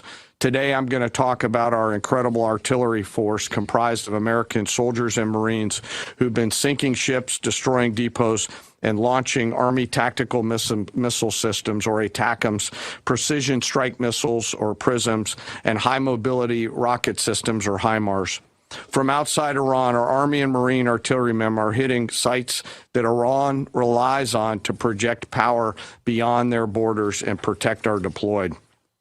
In just the first 13 days of this operation, our artillery forces have made history. They fired the first precision strike missiles ever used in combat, reaching deep into enemy territory. They've used Army ATACMS to sink multiple ships, including a submarine, and they've done all of this with the precision and determination that comes from relentless training and trust in each other and in their weapon systems. Yesterday, I had the incredible honor and privilege of speaking with some of our young soldiers from the 3rd Battalion, 27th Field Artillery Regiment out of Fort Bragg, North Carolina, the unit and the crew that fired the first precision strike missiles. The soldiers I met came from all over this great country: New York, Texas, Delaware, California. One had been in the Army only 6 months and been in the unit for 2 months and was already deployed. He was the youngest at 20, but you would not know it from the way that they talked about their mission. The others were 22 and 28 years old. They spoke with the sense of calm pride, purpose, and clarity that tells you clearly they understand the weight of what they're doing and the people who depend on them. I asked them to walk me through a fire mission. I asked not just what they do, but what they feel, especially those first crew members on this particular mission. These soldiers basically live in these vehicles behind us. The cab, very tight, 2 folks sit next to each other with the crew commander behind them. It's jammed inside there with their personal weapons and kit. And they sit and wait for a fire mission. And when that fire mission comes, they close the armored doors and begin to program the systems. They then throw 3 simple toggle switches, and 10 to 15 feet behind them, a rocket motor ignites, and the round is headed downrange to do the nation's work. I asked these youngsters, these young, awesome Americans, what does that feel like? And one of them just looked at me and said, "It's awesome." No drama, no hesitation, in the middle of the day, in the middle of the night, in the sun, the rain, in the snow, flawless execution. Their Marine counterparts are out there doing the same thing every night. Same work, same pressure, same expectations, same results. And we hand tremendous and enormous responsibility to these young Americans, and they carry it with a level of maturity, grit, professionalism, and tenacity that makes me incredibly proud to be a part of their joint force. Their parents and families would and should be incredibly proud, and their leaders and I trust them to do the deeds that they must do in difficult circumstances every single time. I also want to touch today I want to touch for a moment today on their leadership. These young Americans are led by extraordinary young leaders out at the tactical edge. Yesterday, the battery commander and her NCO were there with this crew on the same video screen. The 2 of them hardly said a word. They didn't have to.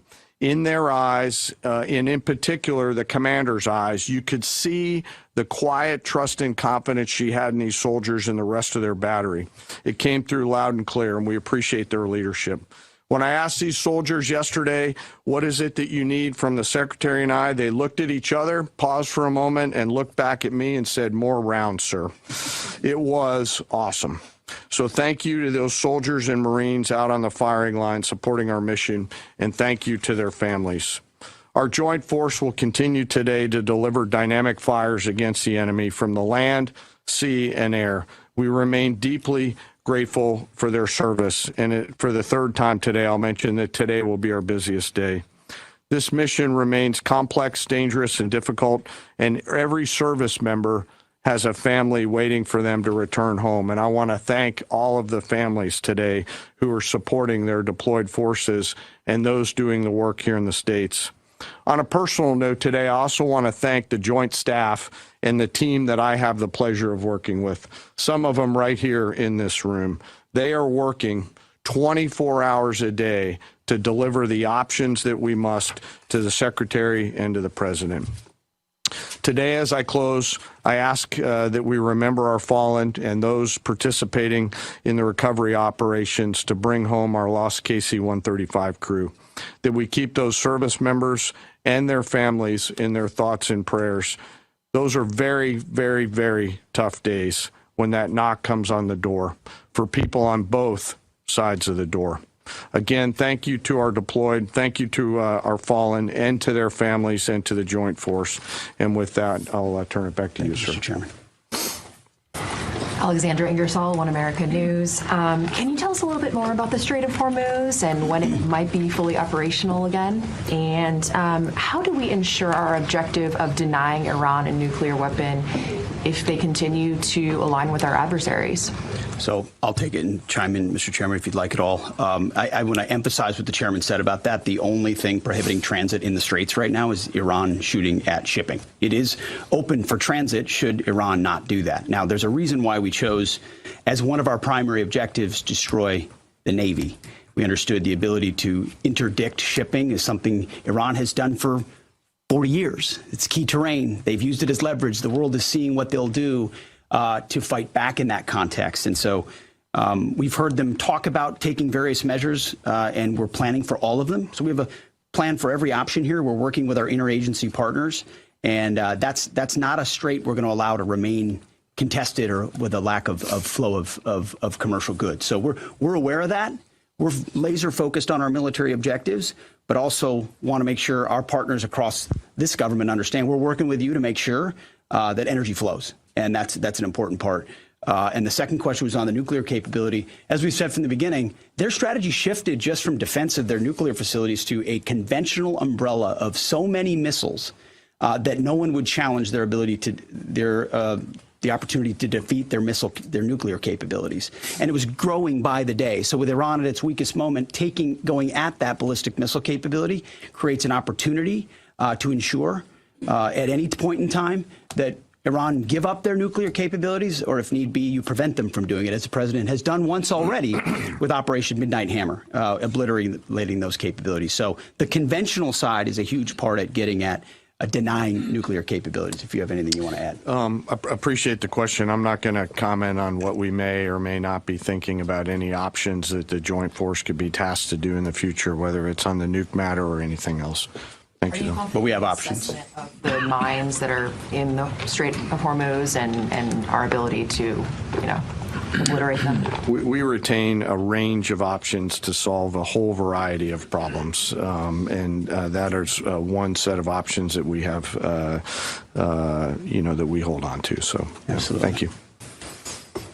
Thank you, Secretary Hegseth. I'm Mary Margaret with Daily Wire. Thank you both for the update. ABC News has updated its story from yesterday, clarifying that the FBI report on Iran possibly striking California was unverified. I just want to ask you, what impact did that original reporting have on the public, and does Iran even have the ability to conduct such a strike? And then just really quickly on another note, what role did Vice President Vance play in counseling the president on this conflict? Can you speak to some of the media reporting suggesting that there is a division there? That reporting on California obviously had no impact on us. Also, we're used to bad reporting. We're used to ill-informed reporting. And so it doesn't change how we operate, but we engage with it to prove that it's not true, as CENTCOM has done so well. Ultimately, I look at the reports on a daily basis of our interagencies all over it. My partners across government are all over, looking for indications and warnings, keeping the American people safe. There's a lot of things Iran has said it can do for a long time, thankfully, including engaging their proxies and getting them involved in the fight, which they haven't been able to do. So we're watching that very closely. And as far as the vice president, he's an incredible leader of this team as well, alongside the president and the Secretary of State. I can't say enough great stuff about this team, how it works together, how it provides options to the president, and the vice president every single day is a key voice in that, an indispensable voice in that, actually. In the middle there, red tie. Yes. Michael Gordon, Wall Street Journal. Iran is thought to have 440 kilograms of highly enriched uranium in at least 2 locations and several thousand kilograms of lower purity material. Can you conclude this mission successfully without physically taking control of that material, or are you counting on diplomatic negotiations to provide some measure of control leading to its removal? You've mentioned missiles, you've mentioned drones, military industry. You haven't stipulated that taking care of that material is a mission priority. We've said from the beginning, deny Iran nuclear weapons as a core mission. We retain options across the spectrum to ensure that they never do. And President Trump has said that. And that's why this mission actually couldn't have been possible without Midnight Hammer, without what those B-2s did going across and obliterating those facilities. That set the condition for the opportunity to do what we're doing now. So the president's kept his eye focused on nuclear capabilities. And I will say we have a range of options, up to and including Iran deciding that they will give those up, which of course we would welcome. They weren't willing to do in negotiations. I would never tell this group or the world what we're willing to do or how far we're willing to go, but we have options for sure. Right next to him. Me? No, right there. Right here, sir? Right here? I'll take it for Quarter sure. zip right there, yep. No, you, yep. Okay, thank you, sir. Can you please provide some guidance? It's been 13 days in. Can you please provide some guidance, both of you, about the strike on the girls' school? There has been reporting that indicates that preliminary inquiry, even though it's ongoing, has determined that the airstrike was carried out by the United States. Given that there is another competing narrative that this was done intentionally, can you provide us with some guidance about whether this was the case? Secondly, we are also getting, we had heard yesterday from Energy Secretary Wright that said that the U.S. Navy would not be ready until the end of the month to provide escorts through the Strait of Hormuz. Is that an accurate assessment? And if so, can you tell us why? Thank you. Well, with an issue on your first topic, an issue of such seriousness, we're not going to let reporting lead us or force our hand into indicating what happened in a particular situation, because the truth matters. So I can report that CENTCOM has designated an investigating officer to complete a command investigation. The command investigation will take as long as necessary to address all the matters surrounding this incident. And the investigating officer is from outside CENTCOM and is a general officer. But I will note to this group and to the world, there's only one entity in this conflict between us and Iran that never targets civilians. Literally never targets civilians. I look at the process that's used on dynamic strikes or on boat strikes and others. We have a very high fidelity process in that case. So we don't target. Iran does. We will investigate. We'll get to the truth and we'll share it when we have it. Absolutely. And what was the second question? About the Strait of Hormuz, about the Navy. It's a tactically complex environment, and before I think we want to take anything through there at scale, we want to make sure that we do the work pursuant to our current military objectives to do that safely and smartly. So we're continuing to develop. And we do a lot of work. Yeah. And like I said, it is dynamic, but this is, I think, almost by 20% the largest day of strikes. And as I said, our intelligence just gets better and better. That feedback loop feeds itself. And as we refine those targets, it exponentially increases what we can hit and why, to include strategic things the world's talking about and looking at.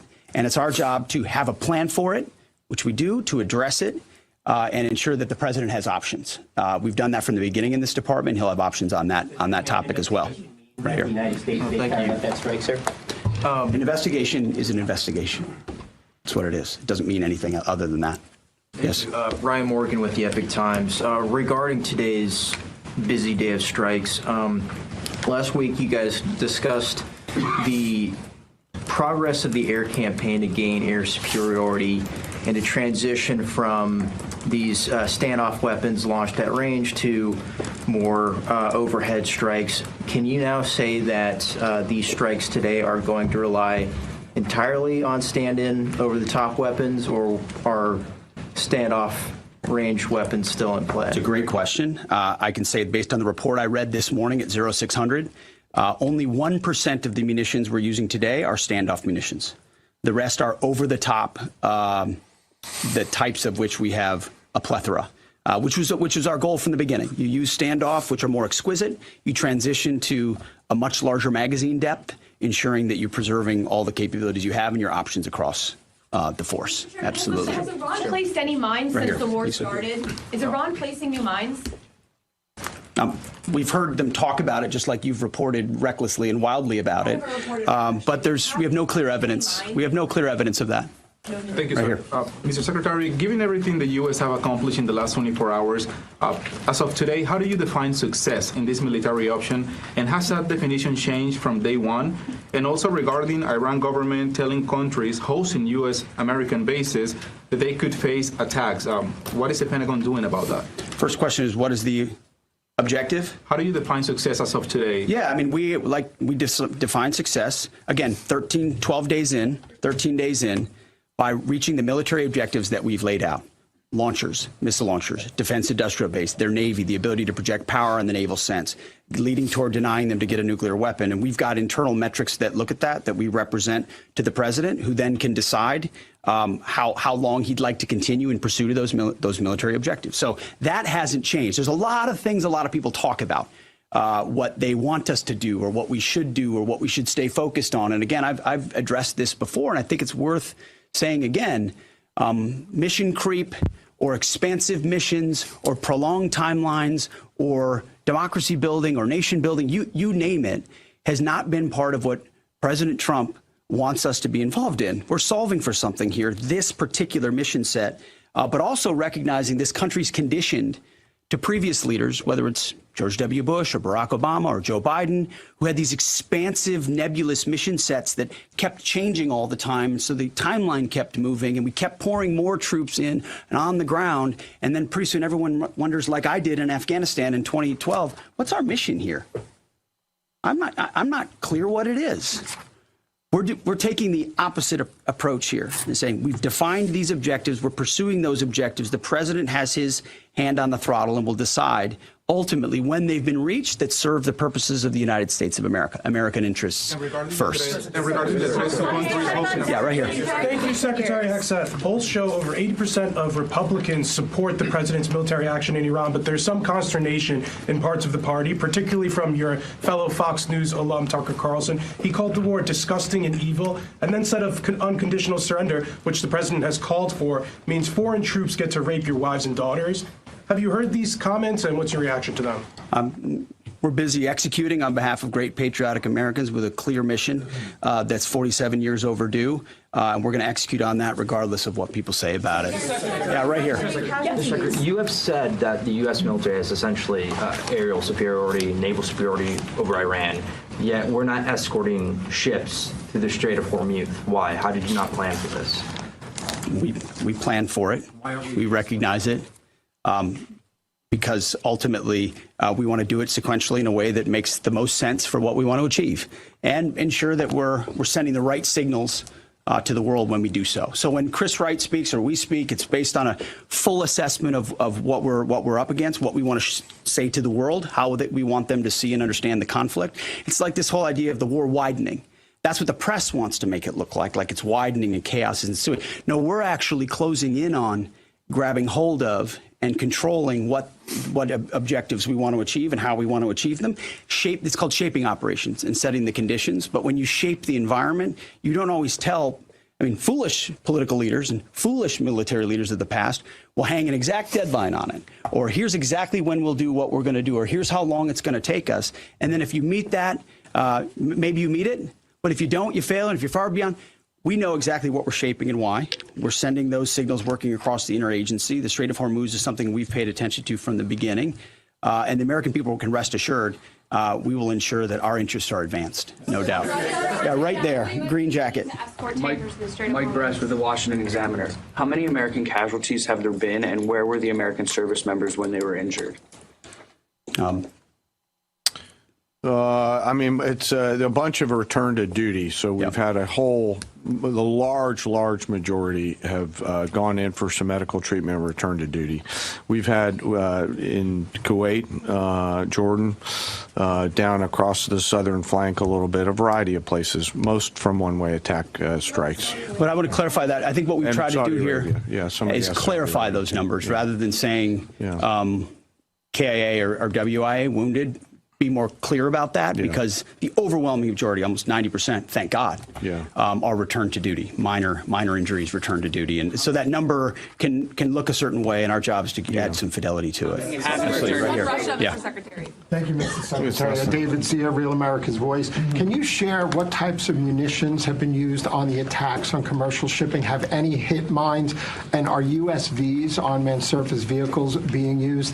And just a quick follow-up: were there any arrests in Fort Campbell with the drone thefts?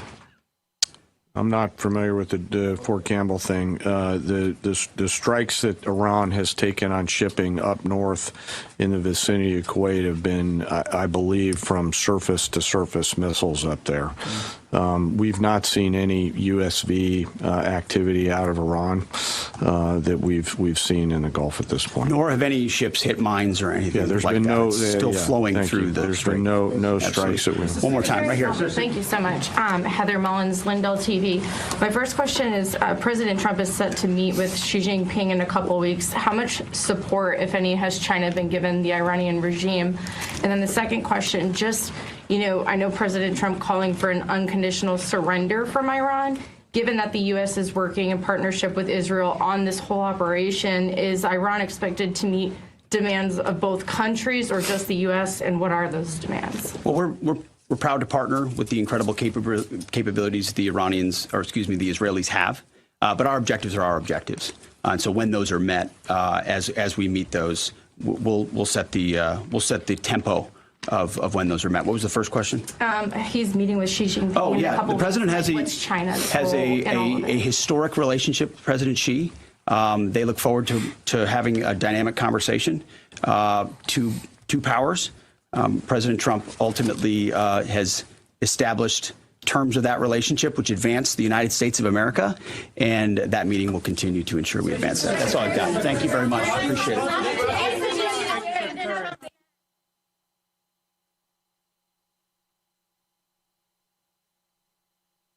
So you've been listening to Secretary of War Pete Hegseth and the Chairman of the Joint Chiefs of Staff, General Dan Kane, as they updated us on the combat operations happening in Iran. Let's bring in Dr. Gina and David to discuss a little bit more and to break down all of what we've heard. So Dr. Gina, here are a couple of highlights that I've jotted down here. Iran missile volume is down 90%. Drones are down 95%. Secretary Hegseth also saying that the United States is on pace to defeat, destroy, disable all meaningful military soon. All of Iran's defense companies will be destroyed. He says they won't be able to build any more missiles. And David, this last point speaks to an issue that you raised earlier today. Secretary Hegseth saying Iran's leadership has gone underground. Quote, "That's what rats do." New supreme leader is injured and likely disfigured. He says, who's in charge? Iran may not even know. Dr. Gina, your takeaways from what we just heard. Yeah, well, it certainly does appear that most of the things that Secretary Hegseth said are absolutely true.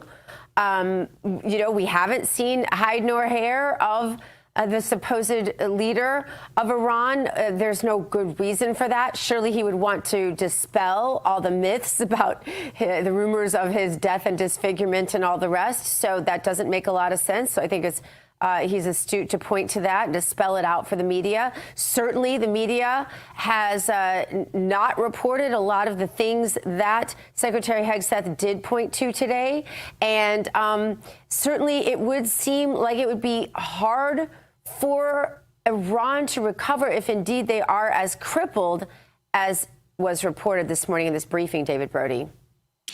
Yeah, there are a couple of things, some takeaways. You hit, I think, Terrance, all the salient points. Gina, obviously, you did as well. Pete Hegseth said war is hell, and then he said these words, but is necessary. And I don't think, obviously, some within MAGA would agree with that, but is necessary part. But it is necessary, and I agree with him. So that's number one. The big thing to me, the progress, if you will, is about these defense production facilities. We always hear about these missile launchers, got to destroy the missiles and the missile launchers. Okay, fine. But what he's talking about, Hegseth is talking about specifically, is making sure they get rid of those defensive production facilities and companies, because once you do that, then you can't make any more of this. And so I think that's why this will go on for a little while until all of that can be taken care of. Because what's the point of destroying their missiles and their missile launchers if you can just build some new ones? But I thought it was interesting that he had his Fox News moment, if you will, by critiquing the press and suggesting new banners that they should give to, put out on the air. I thought that was interesting for sure. Let's listen to Hegseth talk about specifically that new Iranian leader, the Ayatollah. I call him Cardboard Ayatollah. That's what I'm going to call him, because until I see him, he's a cardboard cutout. That's what he is. Yeah. So that's my name for him. Just like you got Kami Mamdani, I'm going with Cardboard Ayatollah. Okay, David, it's a deal. All right, sounds good. Here's what Hegseth had to say about Cardboard Guy. Take a look. We know the new so-called not-so-supreme leader is wounded and likely disfigured. He put out a statement yesterday, a weak one, actually, but there was no voice and there was no video. It was a written statement. He called for unity. Apparently killing tens of thousands of protesters is his kind of unity. Iran has plenty of cameras and plenty of voice recorders. Why a written statement? I think you know why. His father, dead. He's scared, he's injured, he's on the run, and he lacks legitimacy. It's a mess for them. Who's in charge? Iran may not even know. Let's get some expert perspective on what we just heard from retired Air Force Colonel Rob Maness. Colonel Maness, good morning. Thank you for sticking around and joining us this morning for this conversation. Hey, good morning. All right, so what did you make of what we just heard from the Secretary of War and the Chairman of the Joint Chiefs? Well, we're day 12 into this operation that the president himself said was planned to last for about 5 weeks. Most of us that have done this type of work for our entire lives thought it would be at least 4-week air and naval campaign operation. And things are going about as expected. You have most of the targets that have been struck so far are not needing restrikes. Some targets are arising that weren't seen before because of our strikes or because the Iranians, the enemy, always gets a vote, like the Strait of Hormuz situation that's going on right now. And they have capabilities that are very, very difficult to get to. I think it was very important and key what you guys just pointed out, that the Secretary of War acknowledged that the new not-so-supreme leader is wounded somewhere, is not making any visual or audio appearances, and is likely ineffective at this time, which means that the Iranian Revolutionary Guard Corps is in total control of the country. And that's important because it means that nobody is going to stop them, because they're fanatics and they're going to continue this operation until they're probably dead. Yeah, I think it's our job as media, even if we're conservative and we support, Secretary Hegseth is a friend, and even if we support them, to ask the hard questions. So I always try to flip it around in my head, like, if this were the Biden administration saying all of this, doing all of this, what would I ask? And here's what I would ask, Colonel. I would ask, what kind of allied support and the evil allies among them in Iran could try to put Humpty Dumpty back together if we don't ever have a ground game and we don't make sure the entire regime is expelled onto whatever afterlife is what I mean by expelled. Exterminated is probably a better word. And then what happens with the amount of power that would be centralized by whatever control Iran would have over the Strait of Hormuz? Well, let's take a look at their main allies' actions so far in this situation first is what I would look at, Dr. Gina, and that is China and Russia are the two main allies that have given Iran this ability to produce its own weapons and to continue their operations, even though they are being decimated and dismantled over the last 12 days, and even before that by the Israeli Air Force and Operation Midnight Hammer. What are they doing now? They are very ineffective. They're not doing anything at all. As a matter of fact, the Chinese were forced to come out and condemn the Iranians for attacking civilian targets and to tell them to stop those operations just yesterday. So what will they do in the future? Well, if we continue this methodology and go down this road and declare victory at some point in this air and naval campaign and decide we're going to go home, that will open the door for the Chinese, especially, to come back in and rearm Iran and start rebuilding the country. Will it take a very, very long time to do it? Yes, it will. And will it mean that we have to be engaged in this area more than the American people would like us to? Probably, if we want to continue to keep the threat minimized. Yeah, Colonel Rob Main, it's great to have you today. Your expertise is always valuable, especially on a day like today. So appreciate you. Thank you. Thanks so much, Colonel. All right, let's head back to Washington. David Zier, technically Virginia, by the way, at the Pentagon this morning. David Zier, who's at the briefing. David, give us your thoughts.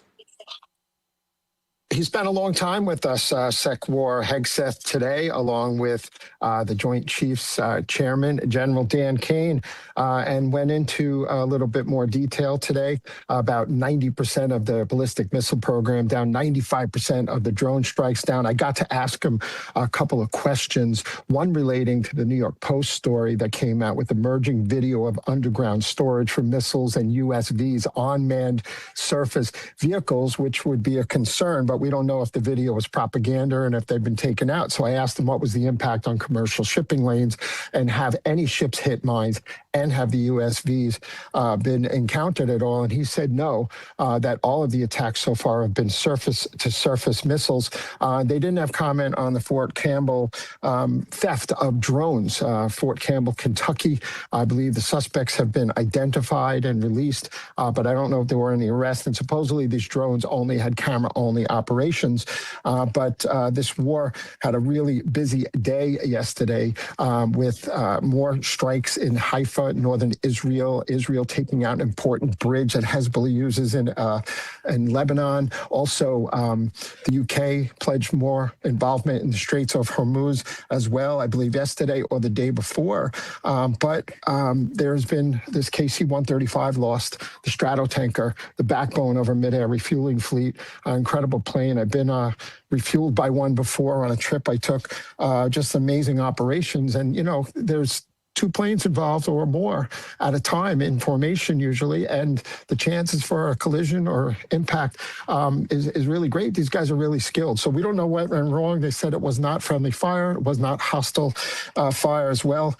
Rescue operations underway for located that lost their life. So a busy presser. Hegseth showing a little bit of frustration with some of the mainstream media, but I think it was productive. Oh, yes, it's my turn to ask a question. David, I kind of want to ask you the same question that I asked the Colonel, and that is, to what degree can this be built and how quickly? And also, what role could the Strait have if there is no ground game and if we indeed go ahead and pull out, which a lot of MAGA is asking this administration to do? But what are the safeguards there in terms of what you can determine? So a lot of products come out of there, not just oil. We know Iraqi oil exports are down 70% at this time. We know a lot of facilities have been attacked, but also sulfur comes out of there, which is a key ingredient for a lot of fertilizers around the globe, especially third world countries. Planting season is here. That could have a big effect.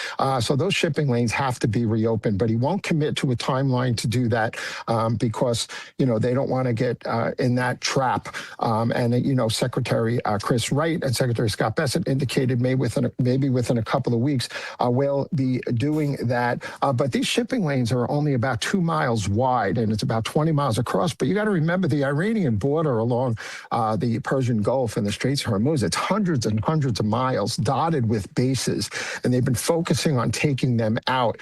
I think along with joint forces like the UK and other countries coming on board, the French had their first fatality yesterday in combat, so they may be getting increasingly involved. That was an attack in Iraq, I believe. There will be some control, possibly escorts going forward, but they're not going to leave these ships vulnerable. Maybe a reinsurance program through the White House or something like that can be done temporarily. But you saw oil back down again, I think, to $92 today. But, anything can happen, right? Big attacks. I just wanted to bring up to you guys, today is Quds Day, and all these forces in the Arab, Sunni, and Shia countries, the Quds means Jerusalem. They want to take back Jerusalem. But they won't be marching through the street today with their missiles in Tehran because we've taken 90% of their ballistic missiles out so far. And everybody's on high alert here and abroad. The incredible events of yesterday. And Ramadan ends on March 19th. So let's see if more stuff is brewing out there. David, you've mentioned on a couple of occasions now how severely the United States has been able to take out Iran's capacity for firing missiles and drones, 90%, 95% respectively. However, Secretary of War Pete Hegseth also saying that Iran still has the capacity to harm friendly forces and shipping. So is that part of the reason we're continuing to intensify the attacks and ramping up those attacks? Yes, and today, day 13, is going to be the most intense, if not already the most intense pressure we put. And between the U.S. and Israel, I think we've targeted and struck 13,000 targets, the United States striking 6,000. But he also emphasized today that they're going after the defense industrial complex. So once we eliminate these things, they don't have the ability to recreate them. But again, this could take several more weeks to get under control. They're not going to give us a timeline. And I think that there's going to be probably by the end of the weekend, there'll be much more significant progress as to the state of their ability to launch more drones and other. I think they're on the ropes. All right, David Zier, we appreciate you as always from the Pentagon. Thank you so much, everybody. Yes. Thanks, all right, David. we've got the second hour of American Sunrise in just a moment. Stick around with us, everybody, on a Friday. America, it's time to make some noise. Scan the QR code right now and download the new song, God, Grit, and Guns by the Truth Bombers. Or search for it on iTunes and download it today. In a world filled with chaos and uncertainty, this song is a reminder of something stronger, America's grit, faith, and fortitude. From the label that brought you The Boss, Anthem of the Free, and Somali Waltz, comes the next anthem, God, Grit, and Guns by the Truth Bombers. Scan the QR code and download it now. It's God, Grit, and Guns. God, Grit, and Guns. God, Grit, and Guns. To our enemies, FAFO. Introducing the limited edition God Bless the USA Bible, inspired by Lee Greenwood's hit song and the most recognized patriotic anthem in America, God Bless the USA. The God Bless the USA large print leather-bound King James Bible also contains America's founding documents, the U.S. Constitution, the Bill of Rights, the Declaration of Independence, and the Pledge of Allegiance, along with a handwritten chorus to Lee Greenwood's song, God Bless the USA. With its large print and slim design, this Bible invites you to explore God's Word anywhere, anytime. The God Bless the USA Bible makes the perfect gift and cherished family heirloom keepsake to pass on to future generations. Designed for an easy reading experience in the trusted King James Version translation, this large print Bible is perfect to take to church, Bible study, work, and for traveling. Order yours today at GodBlessTheUSABible.com.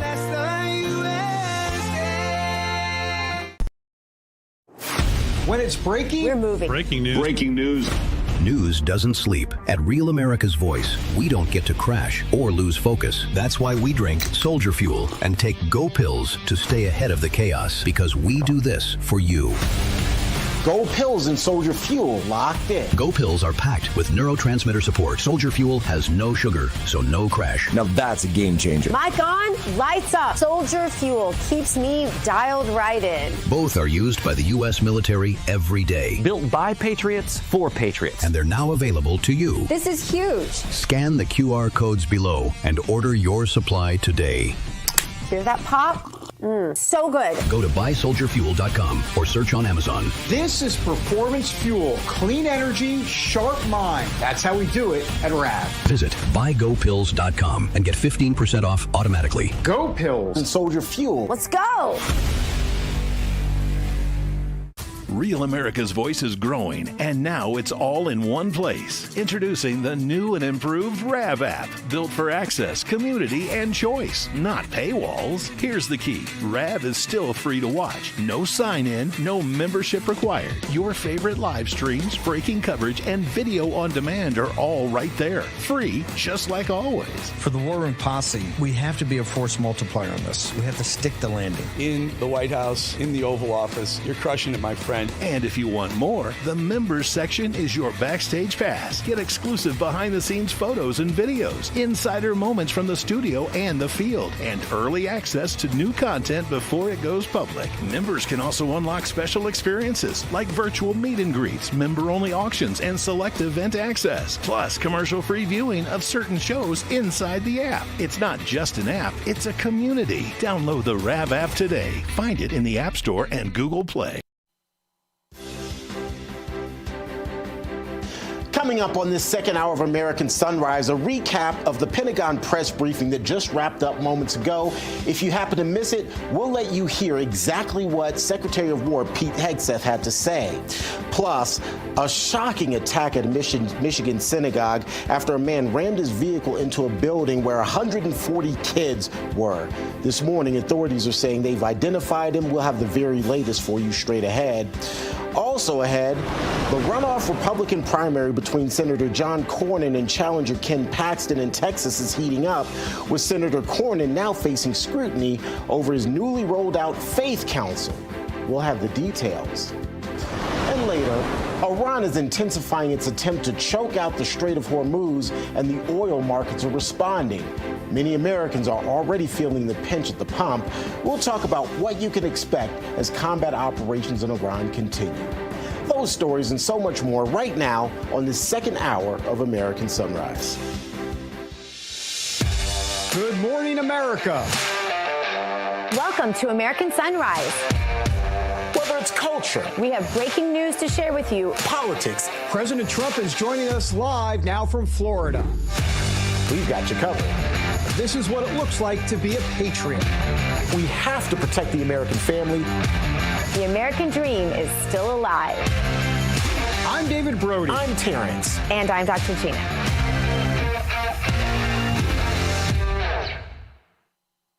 Welcome back, everybody, to the second hour of American Sunrise. I'm David Brody, coming to you from D.C. Let's bring in Dr. G in West Palm, T. Bates in our Denver newsroom. Happy Friday to both of you guys. So look, here's the deal, Gina, Terrance. We are fighting radical Muslims in Iran, the mullahs, and here at home, as we just said in the open to the show there, we're fighting radical Muslims here at home. This idea, everybody's talking about Israel. Oh, Israel, the Jews. We're fighting radical Muslims. Can we just call it out that this is the biggest threat to America? Not even a question about it. And I'll just add, David, it's a holy war. You mentioned it. We've talked about it earlier this week. Whether I would argue it's a holy war. They're radical and they're fighting for their belief, and we're defending ourselves and trying to eradicate their aggression. That's my take. Go ahead, Dr. G. Yeah, I mean, obviously, the attack we saw yesterday it punctuates that. There's no question about it. I just think we've got to.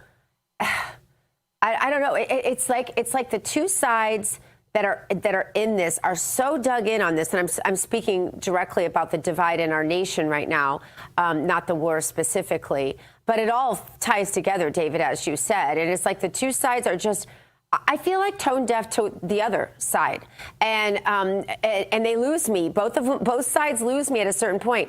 I am not okay with forever wars. There's no question about that. I don't think we need to be sending all this money to Israel or any place else that we send, but I definitely don't ever want to see myself siding with terrorists. I for the life of me, I cannot understand that component either, or hatred at a group of people based on really their ethnicity, because that's really what it comes down to.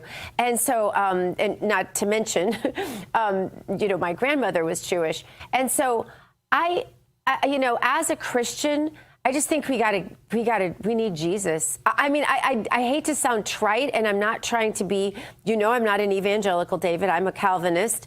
But we need Jesus. There's no other answer than that right now for any of these questions. It's like the more political problems I see in our world, the more I realize there's only one solution, and he's it. Yeah. Well, David, I do want to give you an opportunity. Not that I'm running the show, sorry, but did you take issue with what I said about the holy war? I do want to give you an opportunity to respond. I just think that the mullahs see this as a holy war. There's no doubt about it. I'm not suggesting, nor is the United States for sure suggesting this is a holy war. They don't believe that at all, and I don't think it is from our standpoint. It's not a holy war. At least not publicly. We'll leave it at that. As for what you're saying, Gina, forever wars, endless wars, 100%. But we're not there yet. We're actually in a war to eradicate evil.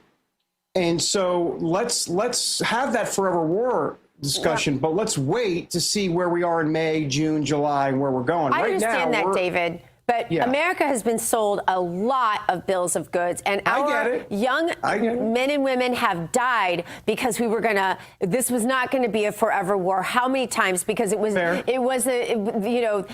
nexus of evil, because they had nukes, because we've been sold this a lot of times. So it's a fair level of accountability to say, hey, don't forget, there is a military-industrial complex that does have a very vested interest, and there are very powerful people in every crevice of our world of entertainment, of government. The Epstein files exposes that. We need to get back to that conversation, and we need to learn from it, and we need to say, look, we are not going to sit down and shut up just because somebody we like says, oh, by the way, we're going to war. This isn't going to last forever, because guess what? We've been told that before. And so I think it's fair to ask questions and to give reminders and to be that accountability voice. David, and you've talked about this, being that accountability voice that says, hey, just don't forget, our appetite for this is not long-lived. I don't disagree. David and Gina, allow me to interrupt really quickly. We have 55 more minutes to continue this conversation. I promise we will. But we do need to get a quick check of our forecast. Meteorologist Tracy Anthony standing by. Tracy, good morning. Hey, good morning. Sorry, I'm losing my voice a little bit here, but over the weekend, we've got a few really big weather stories, so I want to make sure we get this out. Winter weather across the north central plains, we're talking 8 to 18 inches of snow, depending exactly where you are in northern Wisconsin, areas, the UP of Michigan, going to get hit the hardest. Fire danger across the plains, we're talking winds clocked in the triple digits widespread. So power companies already cycling power to mitigate risk and prevent fires from spreading. But look at this. There's that snow. And on the warm side of this system that's going to impact us Sunday into Monday, we are talking more strong to severe thunderstorms. This is going to be Sunday afternoon and evening. Some of the same areas that were hit hard on Tuesday, once again at an elevated threat for tornado potential. This will be an overnight threat. So I want to make sure everyone's prepared with those eyes on the end of the weekend, Sunday into Monday morning. That could cause some issues for your morning commute.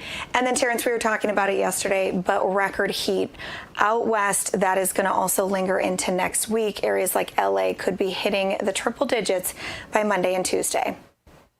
Oh, it's spring break here. I think we might have to plan a trip to LA. I like the heat. All right, hope you feel better. Hope you get your voice back. Tracy, always good to talk to you. You too. All right. Let's get back over to David. David, we now have 54 minutes to discuss Islamic extremism in this country as well as the war in Iran. As I promised, we will continue that conversation. All right. Appreciate it, T. Bates. I'll call it Islamic terrorism. I think extremism lets them off the hook. But that's something else we can discuss in 54 minutes. All right.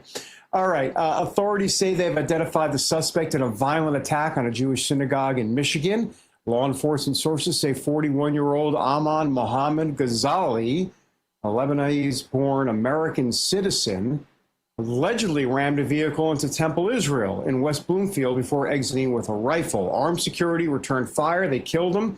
At the scene, a security guard was struck by the vehicle, and several first responders were threatened after the incident. Officials say the motive still under investigation, but it doesn't take a rocket scientist to figure this one out. Also, we're following the latest developments at Old Dominion University in Virginia, where FBI officials now investigating a shooting which led to the death of at least one person. Authorities say that suspect, who was found dead at the scene, had ISIS ties and reportedly shouted Allahu Akbar before opening fire. ROTC students there intervened and prevented further bloodshed. All right, joining us now with analysis is CPAC Chairman Matt Schlapp. Matt, this is not the first time we have seen this, and that is an understatement. And sadly, we're going to see more. These are folks that are being radicalized. They're right here in America. And how many times do we have to shout until we're blue in the face about this type of stuff? Yeah, no, that's right. And this is the consequence of the open southern border. I mean, some people think mistakenly that was just letting in a bunch of kind of family-oriented Latin Americans through our southern border, and what was the big deal?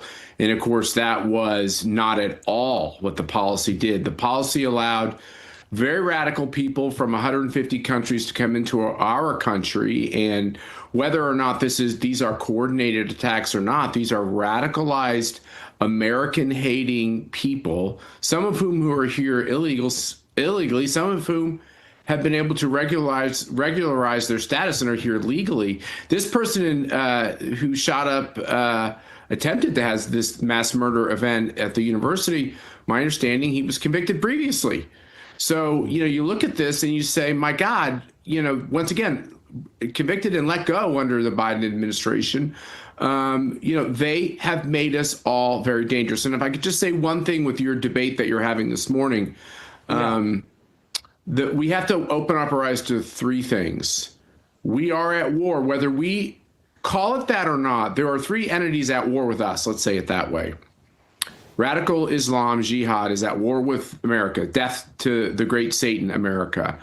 These cartels to the south of us, they're at war with us. They know they want to do everything they can to destabilize the most important democracy, America. And we're at war with China. It's a long war. People might say it's a cold war, but they have, as part of their plan, the long-term destruction of America. Electing Joe Biden and projecting that weakness imperiled 300 million Americans. We have two wars on two continents because of that weakness. You actually get war, American war, when you have weak leadership. Under Trump, I think we'll have less wars, to Dr. Gina's point, because he will project strength. I trust him in Iran to know that this cannot turn into regime change and this cannot turn into American troops on the ground. I think people will be very troubled if that's where it goes. He understands that. But I think that by the same token, there's a realization when you're the president of the United States and you get these briefings and you get told that all of the bad guys are going to be in one room that night, and you could wipe out the people that are running the nuclear program, and 20% of the population is keeping all of Iran captive, 20% the radicalized jihadists who have control and power. You can take them out. That's an awfully tempting thing to do, and that's why the president, I believe, did it. Matt, I haven't looked. Okay, I'm sorry. Go ahead, Dr. Gina. This is you. I apologize. I had a question, but I'll hold it for a minute.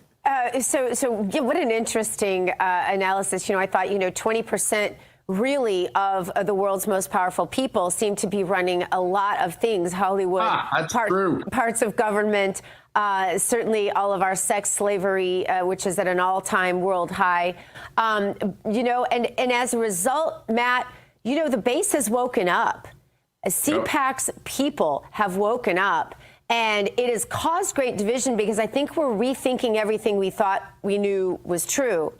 And CPAC is one of the most uniting, really probably the most uniting event we have on the right for us all to come together. And there have been years where it felt like we were one big marching army, right? And it's coming up, and we're a week and a half away from the most highlighted conservative gathering in the country. Talk about why this conference is so important for such a time as this.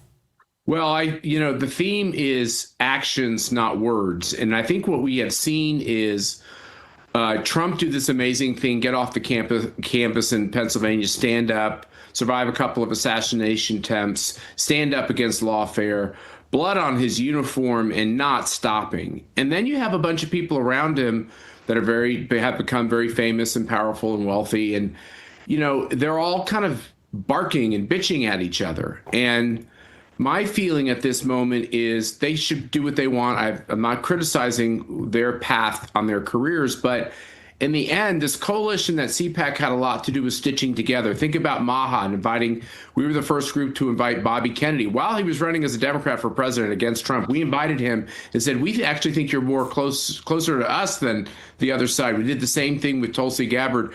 We did the same thing with Viktor Orban. And I got a lot of crap for inviting this guy they said was a fascist dictator in Hungary when he's been the most brave man in Europe. And we were the first people to invite Donald Trump. And because we have this tradition of saying we're more conservative and patriotic than we are Republican. And that coalition is more fragile than people think. People think it's very easy. You can start throwing bricks at each other, throwing bombs at each other inside the coalition. And I'm more reticent to do that, including criticizing people in the coalition. Because if the coalition fractures, let me tell you something, folks. We're going to lose in November. Half of the cabinet's going to get impeached. They're going to start lawfare all up again. We will not win. It'll get harder to win in 2028. And if America goes left this time with majorities in the Congress and at the White House, with leftists, not Democrats, leftists, they will change everything we know in our country immediately. We will never get it back together. And then I worry where goes civilization after that. We are talking about very consequential things. I'm not saying it all relies on what happens at the CPAC conference, but the CPAC effort has had a lot to do with saying, if you agree with us on basic ideas like the Constitution, like freedom, like cops are good people, not bad people, then join us in this effort. And that's what we're going to rekindle coming a week and a half from now. We're looking up forward, against a hard break. Yes, Matt, thank you so much. Rav will be there every step of the way. You're the best. Appreciate it. We are back in a moment. But first, before we do that, let's talk Medicare, because a lot of folks aren't getting the full story. Most Medicare agents push Medicare Advantage plans, even when they're not right for you. Why is that? Because that's where the money is for them. But seniors are paying the price. And that's what makes Chapter different. They're going to walk you through original Medicare, Medigap, Medicare Advantage, and Part D with the pros and the cons all laid out so you can make the right call for your health needs. Donna, who you know well at this point. CPAC USA 2026 takes over the Lone Star State, and Real America's Voice brings you wall-to-wall coverage. Live shows from the convention floor, exclusive interviews, powerful panels, live music, entertainment, and more. All from the RAV stage. Hear from RAV's own Steve Bannon. The only way we don't have victory if we surrender. And we're not going to retreat. We're not going to surrender. We're not going to quit. Eric Bowling. Real leadership listens without lecturing. It respects people enough to talk to them, not down to them. And Jack Posobiec live. Freedom is a responsibility that we must uphold every single day of our lives. Plus Dr. G and others. We always came together because we know what we're fighting for. CPAC USA 2026, only on Real America's Voice, presented by Birch Gold Group and Patriot Mobile.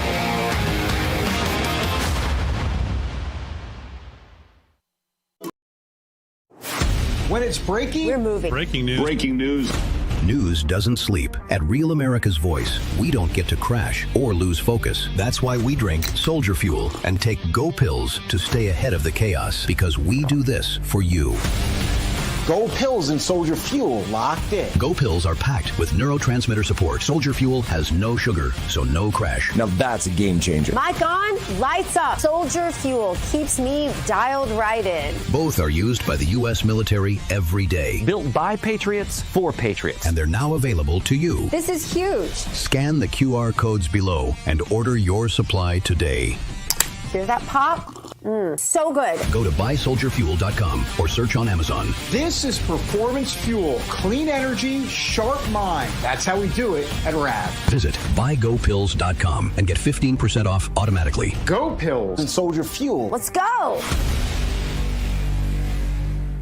Real America's Voice is growing, and now it's all in one place. Introducing the new and improved RAV app, built for access, community, and choice, not paywalls. Here's the key. RAV is still free to watch. No sign-in, no membership required. Your favorite live streams, breaking coverage, and video on demand are all right there. Free, just like always. For the War Room Posse, we have to be a force multiplier on this. We have to stick the landing. In the White House, in the Oval Office, you're crushing it, my friend. And if you want more, the members section is your backstage pass. Get exclusive behind-the-scenes photos and videos, insider moments from the studio and the field, and early access to new content before it goes public. Members can also unlock special experiences like virtual meet and greets, member-only auctions, and select event access, plus commercial-free viewing of certain shows inside the app. It's not just an app, it's a community. Download the RAV app today. Find it in the App Store and Google Play.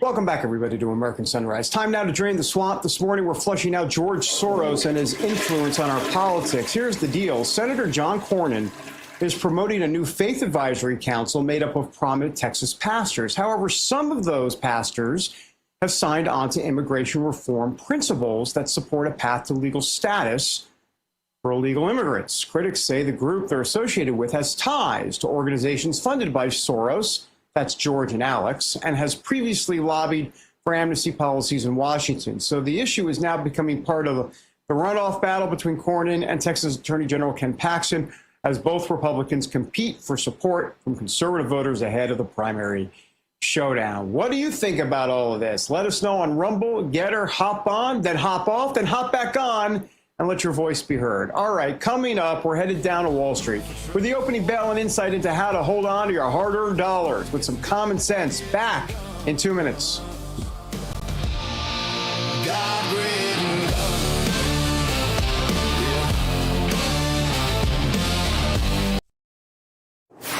When it's breaking, we're moving. Breaking news. Breaking news.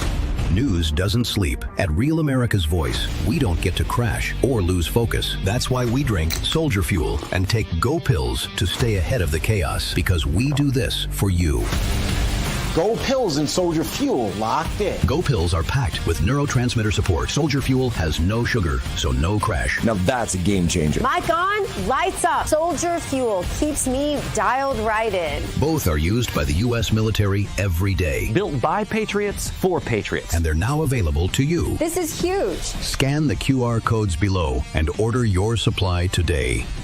Hear that pop? So good. Go to buysoldierfuel.com or search on Amazon. This is Performance Fuel. Clean energy, sharp mind. That's how we do it at RAV. Visit buygopills.com and get 15% off automatically. Go Pills and Soldier Fuel. Let's go.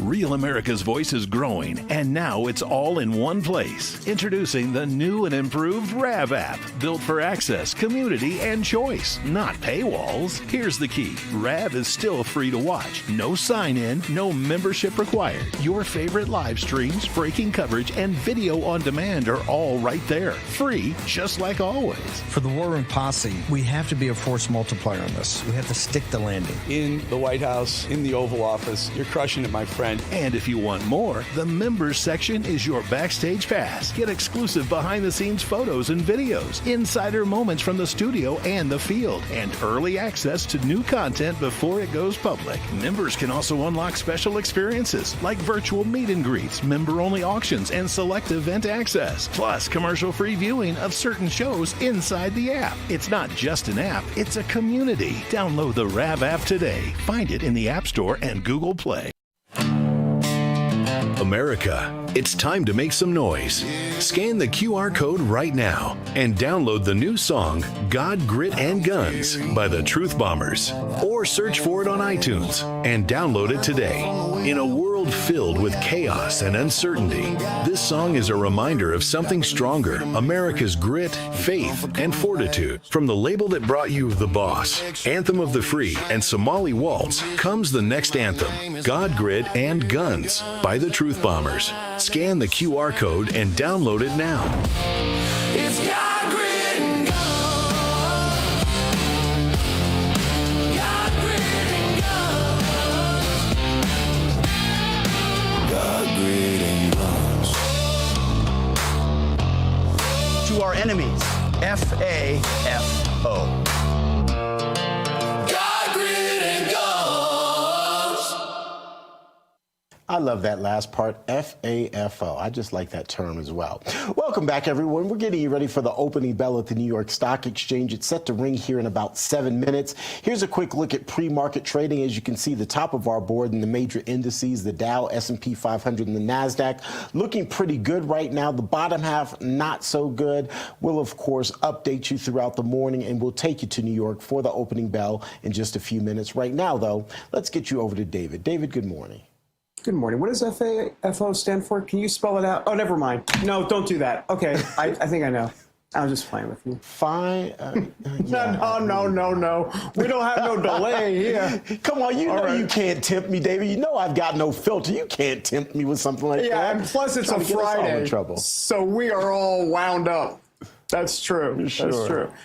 All right. New threats from Iran are raising major concerns for global energy markets. Iranian state media now claiming the country's new supreme leader, Mustafa Khamenei, has vowed to keep the Strait of Hormuz closed. Okay, whatever. It's Iranian state media. And continue attacks on U.S. bases in the region.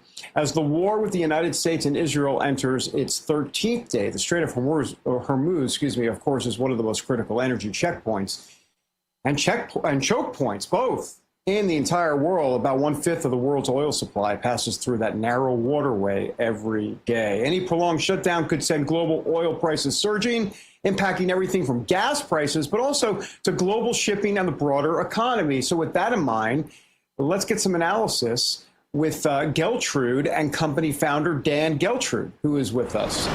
Dan, good morning. So let me ask you, we've got Iran's leadership telling the rest of the world to get ready. They're saying it's going to be $200 a barrel.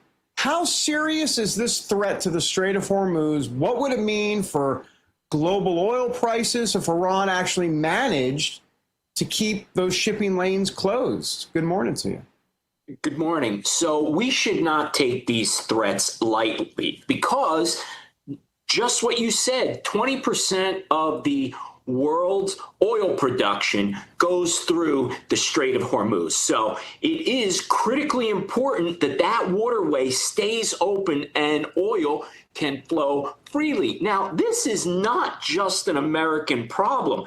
This is a global problem. So everyone, all the countries around the world have to look at this and take it seriously.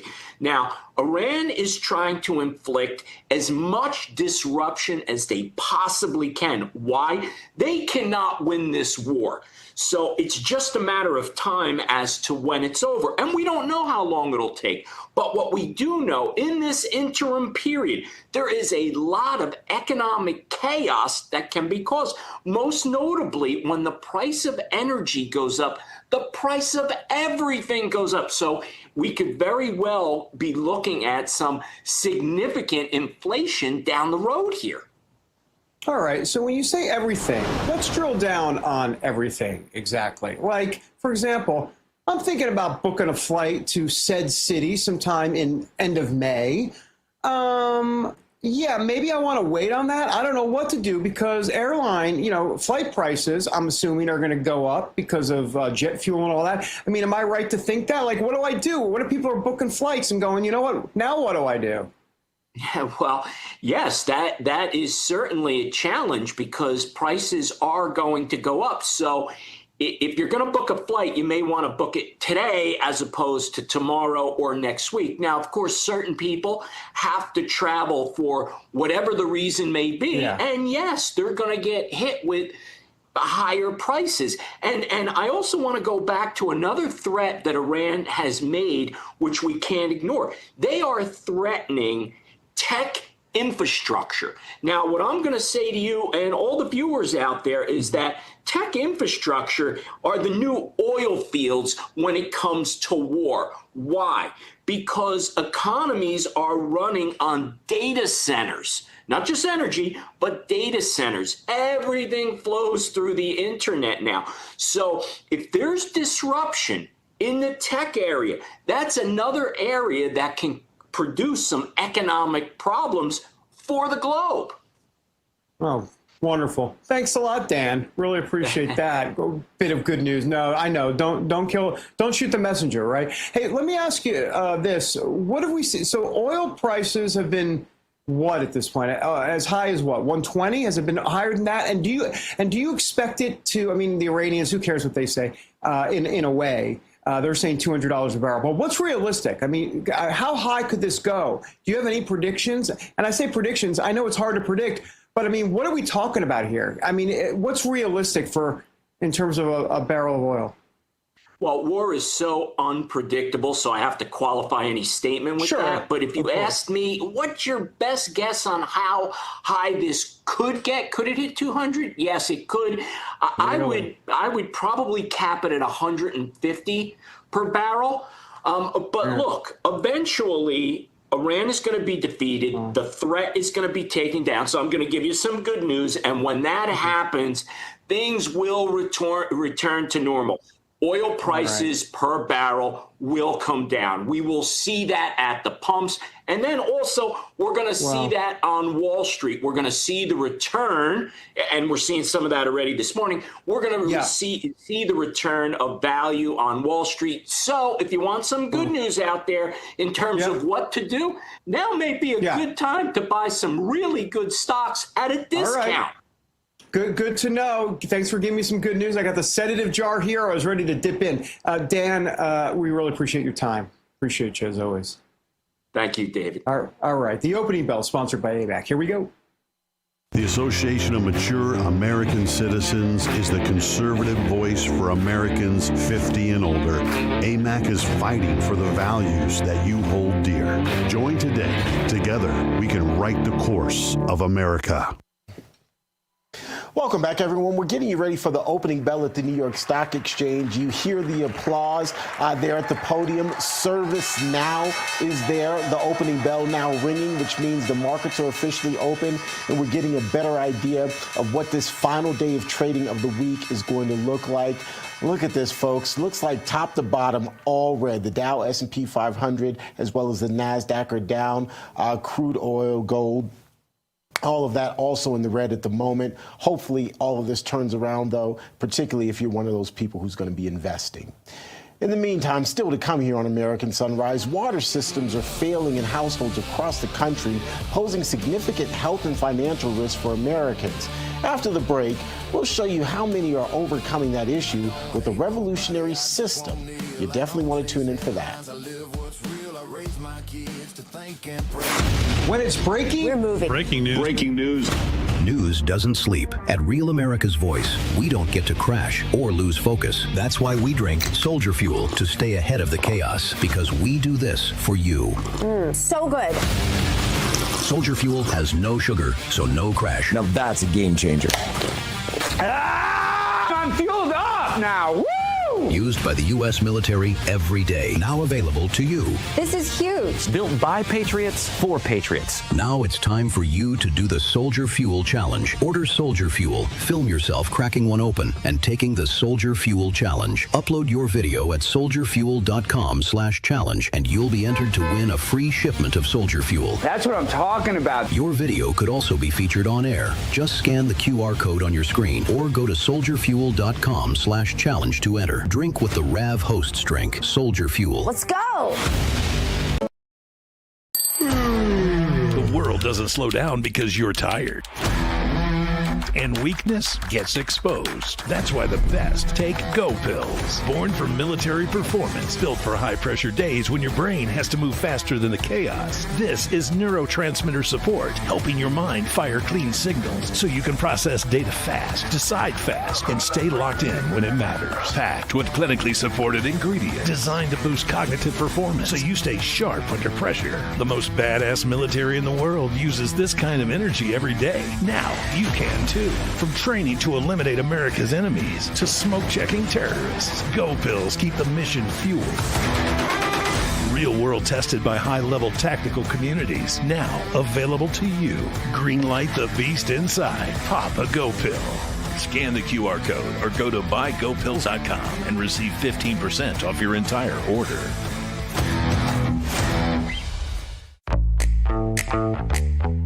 Now is the moment to put your brand in front of an engaged, loyal audience through Real America's Voice.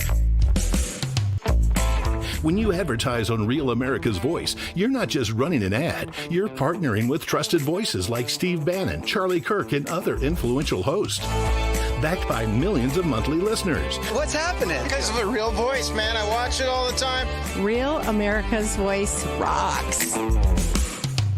Real America's Voice gives sponsors the chance to put their product front and center, displayed on screen and highlighted by our anchors during exclusive segments and live events. Head to freetrumpknife.com. This means your brand becomes part of the conversation as it happens. Secure your spot before it's too late. Join us today and make your brand part of the news conversation that America's viewers trust. Real America's Voice, where your message is seen, heard, and remembered.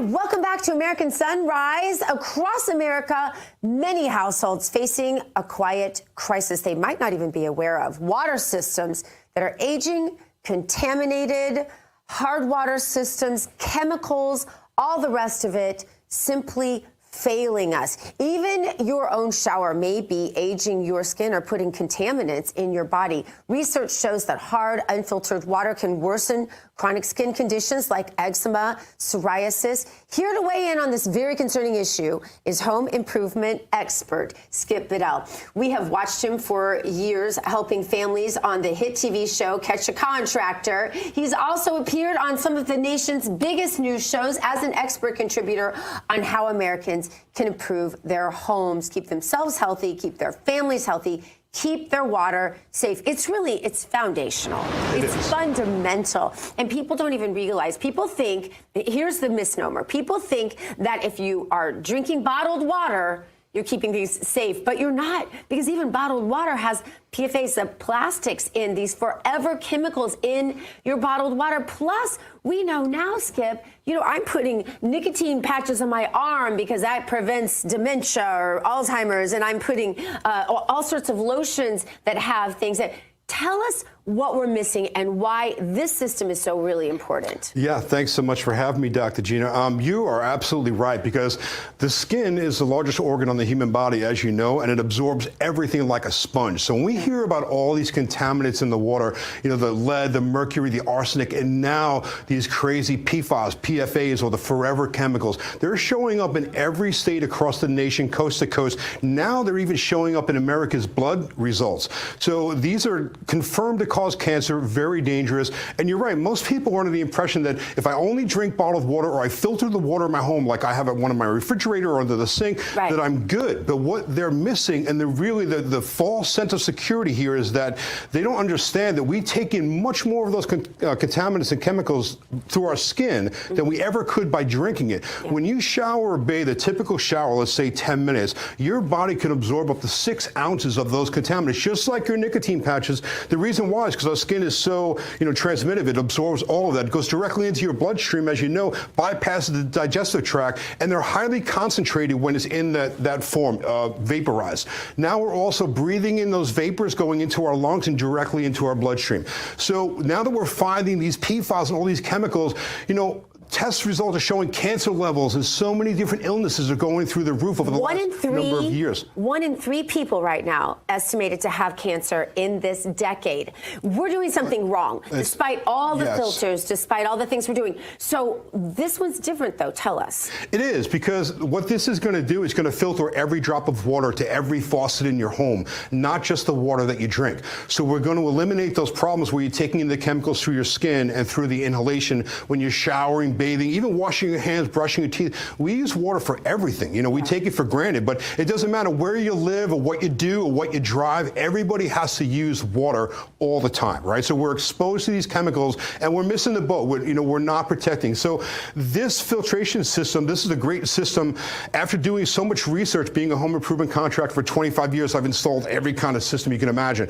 And when I realized these things and I went down the rabbit hole and I started doing some investigation myself, I'm like, I got to do something to protect my family. And the whole house water filter is the best way to go because it covers all the bases. Basically, you install a system like this right where the water comes into your home, right by that shutoff valve. And it's just a simple 1 line in and 1 line out back to the house. So no big plumbing bill here. This is just a matter of literally like 30, 40 minutes for a plumber to install this. Yes. It's amazing. It's the easiest install ever. And it's going to force all the water that comes into your house to go through this filter first and then back out to every faucet. And now you're actually getting filtered alkaline drinking water. Alkaline water, is like the best water you can drink. People are paying like $8, $9 a bottle to get alkaline water. That's right. You're literally getting filtered alkaline water, better than bottled quality water, to every faucet, even when you shower, eliminating all those harsh chemicals, the things that cause your skin to be dry and itchy, your hair to break and be brittle. It makes such a difference, Skip. Just putting a hard water filter on my shower, which was the first thing I did like 10 years ago,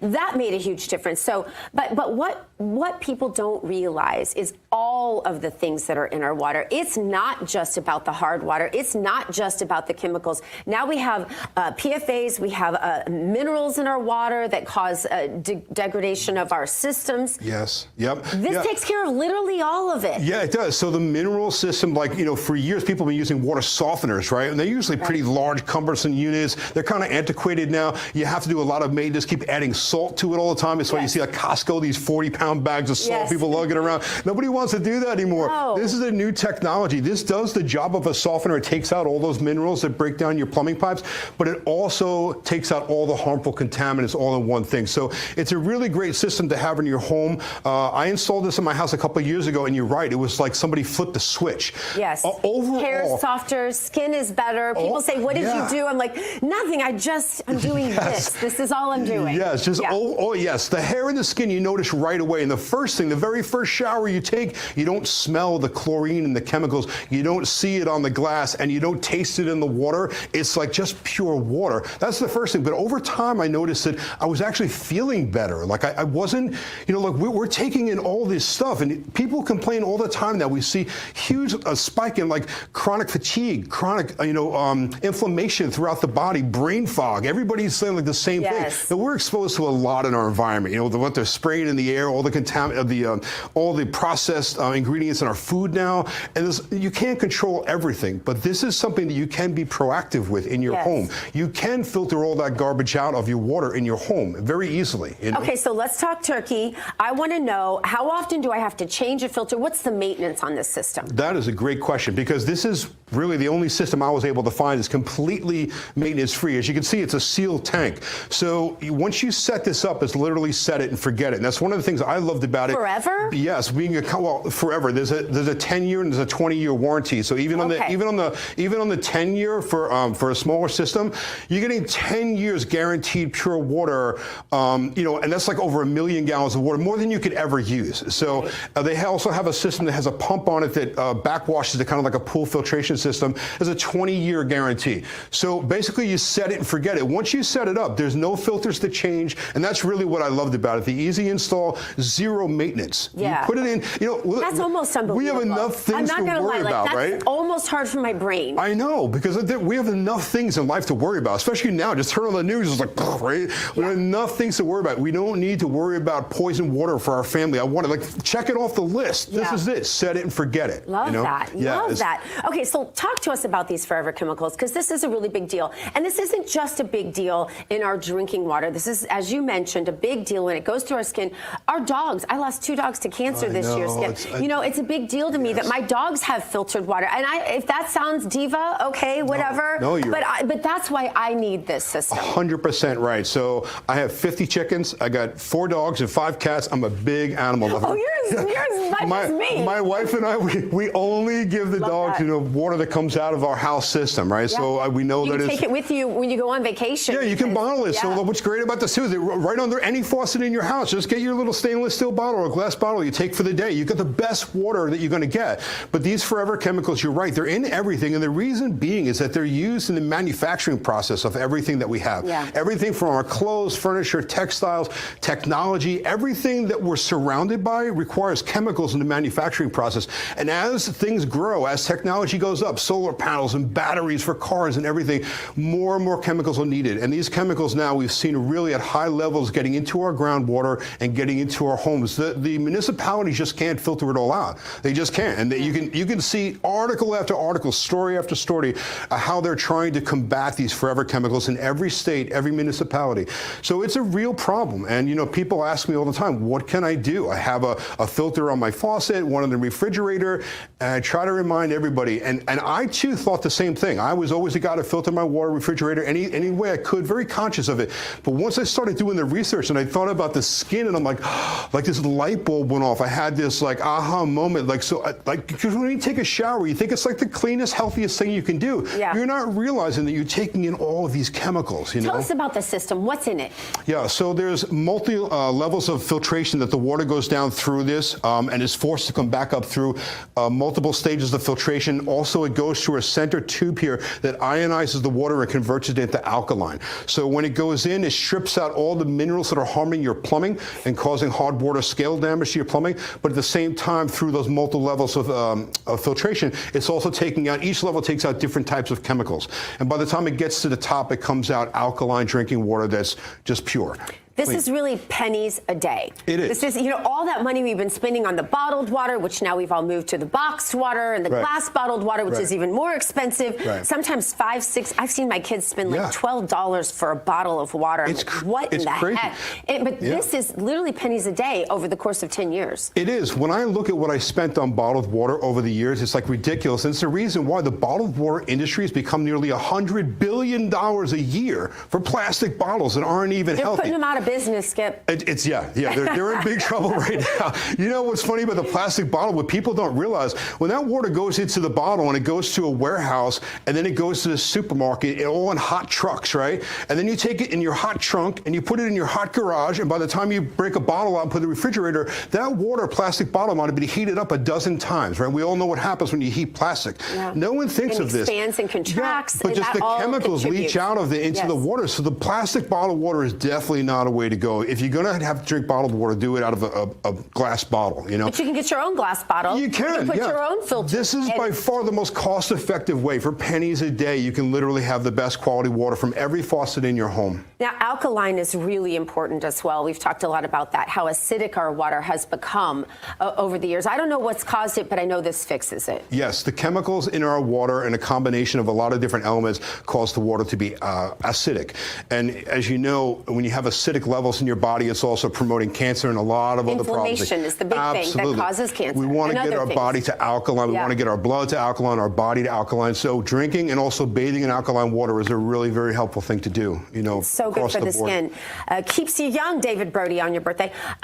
So tell us what I'm not asking you. What did I not ask that you want us to know? Well, as far as the installation, and it's one of the reasons why I really, again, being a contractor, I've installed like so many different systems, like hundreds of different types and brands. And when I looked at my own home, I'm like, what's going to be the easiest install? Also the size. If you look at the footprint of this is like literally like 9-10 inches. Oh my gosh, I can't even believe. Yeah, so you can literally put this in the smallest little space in the closet. Most people have their water systems either in the basement or in the garage. It takes up a lot of space. Like the softeners are big, cumbersome units. The footprint of this is so small, you don't need anything else. It's an all-in-one thing. So it's a really great system from that regard. The installation and also, of course, the no maintenance. You know, that's really my thing. Skip 26, that's a QR code. What does that save us? Oh my gosh, this is a great time to get one because this company, which by the way, I didn't mention this, really the thing that put me over the top of this is an all-American company. They're all 100% manufactured and sold right here in America. Their home offices are in Nevada. So important. So important. Made in America. And I'll tell you why. You try to get someone on the phone from any of these other water filtration companies, it's farmed out across the world. No one speaks English. Right. These guys, when you get on the phone with them, you're speaking to a water specialist. They're in your country. They're speaking English. They're going to tell you exactly your zip code, what the problem is in your water. Love that. They know water, and they make it really easy to get this, you know. So. Right. The code is SKIP26. Yeah. You're going to save some big bucks on that. $1,000 off right now. $1,000 off right now. Skip Patel, this is really exciting. I want one for my house, definitely. And give me your address. Let's see if we can ship one over. I can't believe that one little system with this small of a footprint for this little money can save lives. Can save lives. It really can. In the long term, it can save lives. Yeah. Right. All right. Thank you so much. Skip26. That's the code. Saves you $1,000 just today. So make sure you order right now, and we'll be back with more American Sunrise right after this. Thanks, Skip. Thanks so much.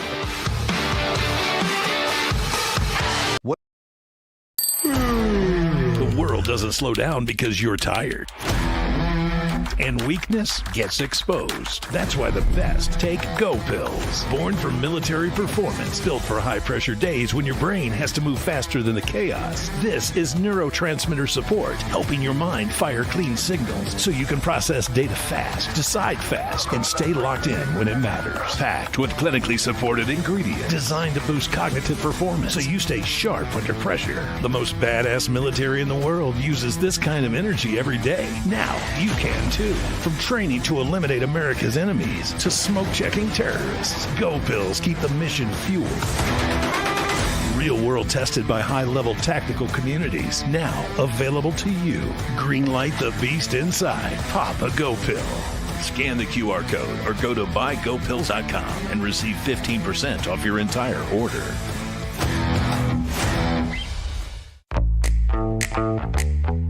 Now is the moment to put your brand in front of an engaged, loyal audience through Real America's Voice. When you advertise on Real America's Voice, you're not just running an ad, you're partnering with trusted voices like Steve Bannon, Charlie Kirk, and other influential hosts. Backed by millions of monthly listeners. What's happening? Because of a real voice, man. I watch it all the time. Real America's Voice rocks.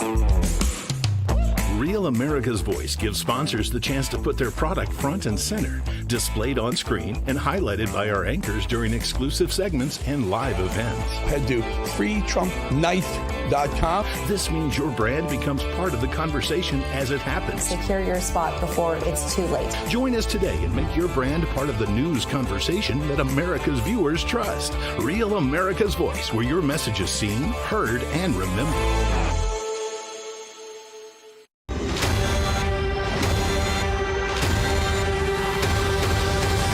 Let's spill some tea. All right, let's spill some tea. This Freedom Friday is sponsored by Artillery Tea Co., the veteran-owned patriotic tea brand delivering premium whole leaf tea in biodegradable sachets that brew twice as strong. Patriots, listen, if you love great tea, on your terms. Check out the Patriots Brew Club for automatic shipments that you control. You can cancel or swap flavors anytime. No commitments. You also get free shipping on every single order, tiered discounts, up to 20%, free milestone rewards along the way. Brew strong, stay patriotic. Head to artillerytco.com right now. Click the Join the Patriots Brew Club button. That'll get you started. All right, time to spill some tea now. And in the cup today, the new song, God, Grit, and Guns. Thank goodness it's a country song released through Real America's Music today. Take a look. America, it's time to make some noise. Scan the QR code right now and download the new song, God, Grit, and Guns by the Truth Bombers. Or search for it on iTunes and download it today. In a world filled with chaos and uncertainty, this song is a reminder of something stronger, America's grit, faith, and fortitude. From the label that brought you The Boss, Anthem of the Free, and Somali Waltz, comes the next anthem, God, Grit, and Guns by the Truth Bombers. Scan the QR code and download it now. It's God, grit, and guns. God, grit, and guns. God, grit, and guns. To our enemies, FAFO.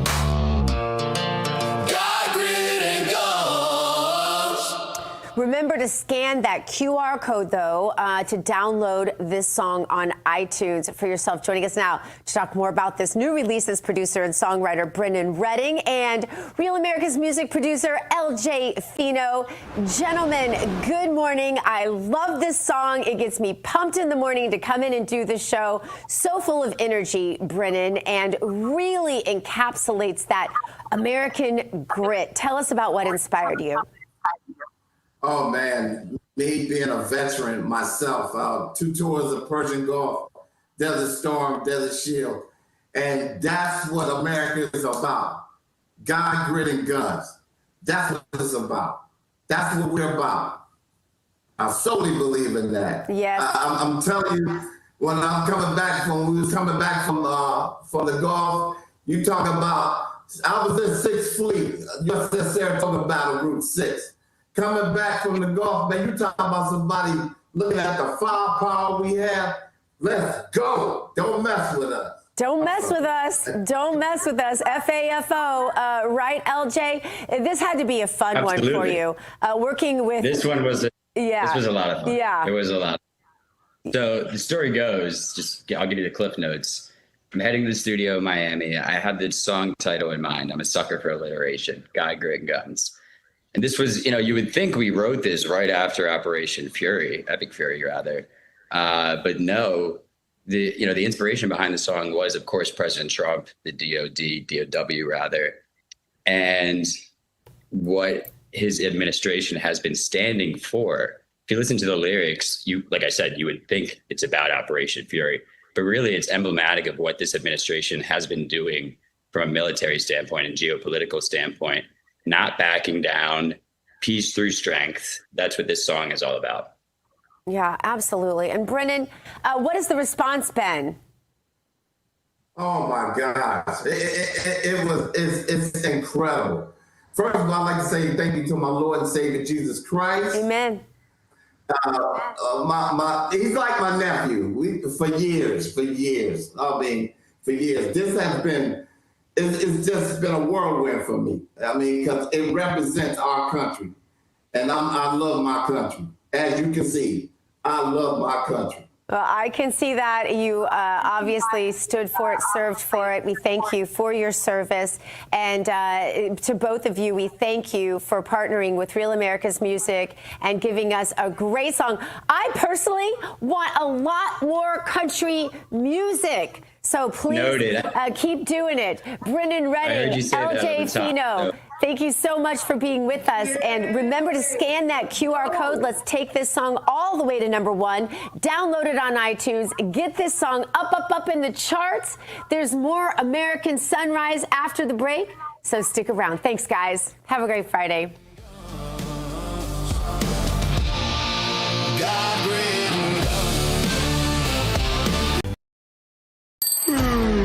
The world doesn't slow down because you're tired. and weakness gets exposed. That's why the best take Go Pills. Born for military performance, built for high-pressure days when your brain has to move faster than the chaos. This is neurotransmitter support, helping your mind fire clean signals so you can process data fast, decide fast, and stay locked in when it matters. Packed with clinically supported ingredients designed to boost cognitive performance so you stay sharp under pressure. The most badass military in the world uses this kind of energy every day. Now you can too. From training to eliminate America's enemies to smoke checking terrorists, Go Pills keep the mission fueled.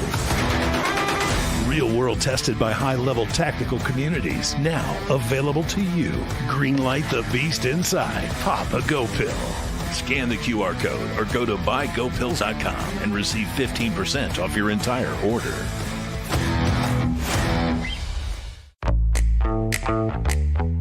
Now is the moment to put your brand in front of an engaged, loyal audience through Real America's Voice.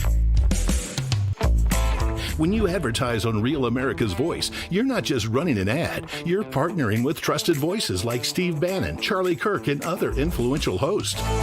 Backed by millions of monthly listeners. What's happening? Because of a real voice, man. I watch it all the time. Real America's Voice rocks. Real America's Voice gives sponsors the chance to put their product front and center, displayed on screen and highlighted by our anchors during exclusive segments and live events. Head to freetrumpknife.com. This means your brand becomes part of the conversation as it happens. Secure your spot before it's too late. Join us today and make your brand part of the news conversation that America's viewers trust. Real America's Voice, where your message is seen, heard, and remembered.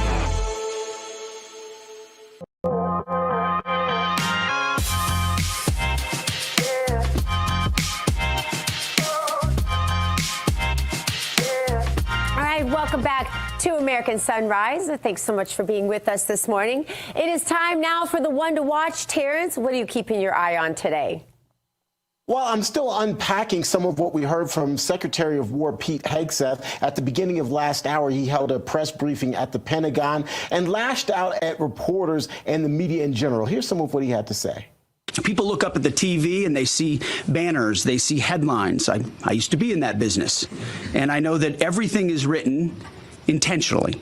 For example, a banner or a headline, Mideast war intensifies, splashing on the screen the last couple of days, alongside visuals of civilian or energy targets that Iran has hit, because that's what they do. What should the banner read instead? How about Iran increasingly desperate? Dr. Gina, David, your thoughts on what you just heard from the Secretary. David, I guess I'll go to you first since you're chuckling. I just think it's funny that he's giving banner suggestions to the media. You know, my banner suggestion to the media would be like, if they had a bias headline, it would just be something like, you know, Trump administration fumbling Iran war, ... But we have to admit we are a little biased. Like, that should be their headline. Though that would be a small font to get all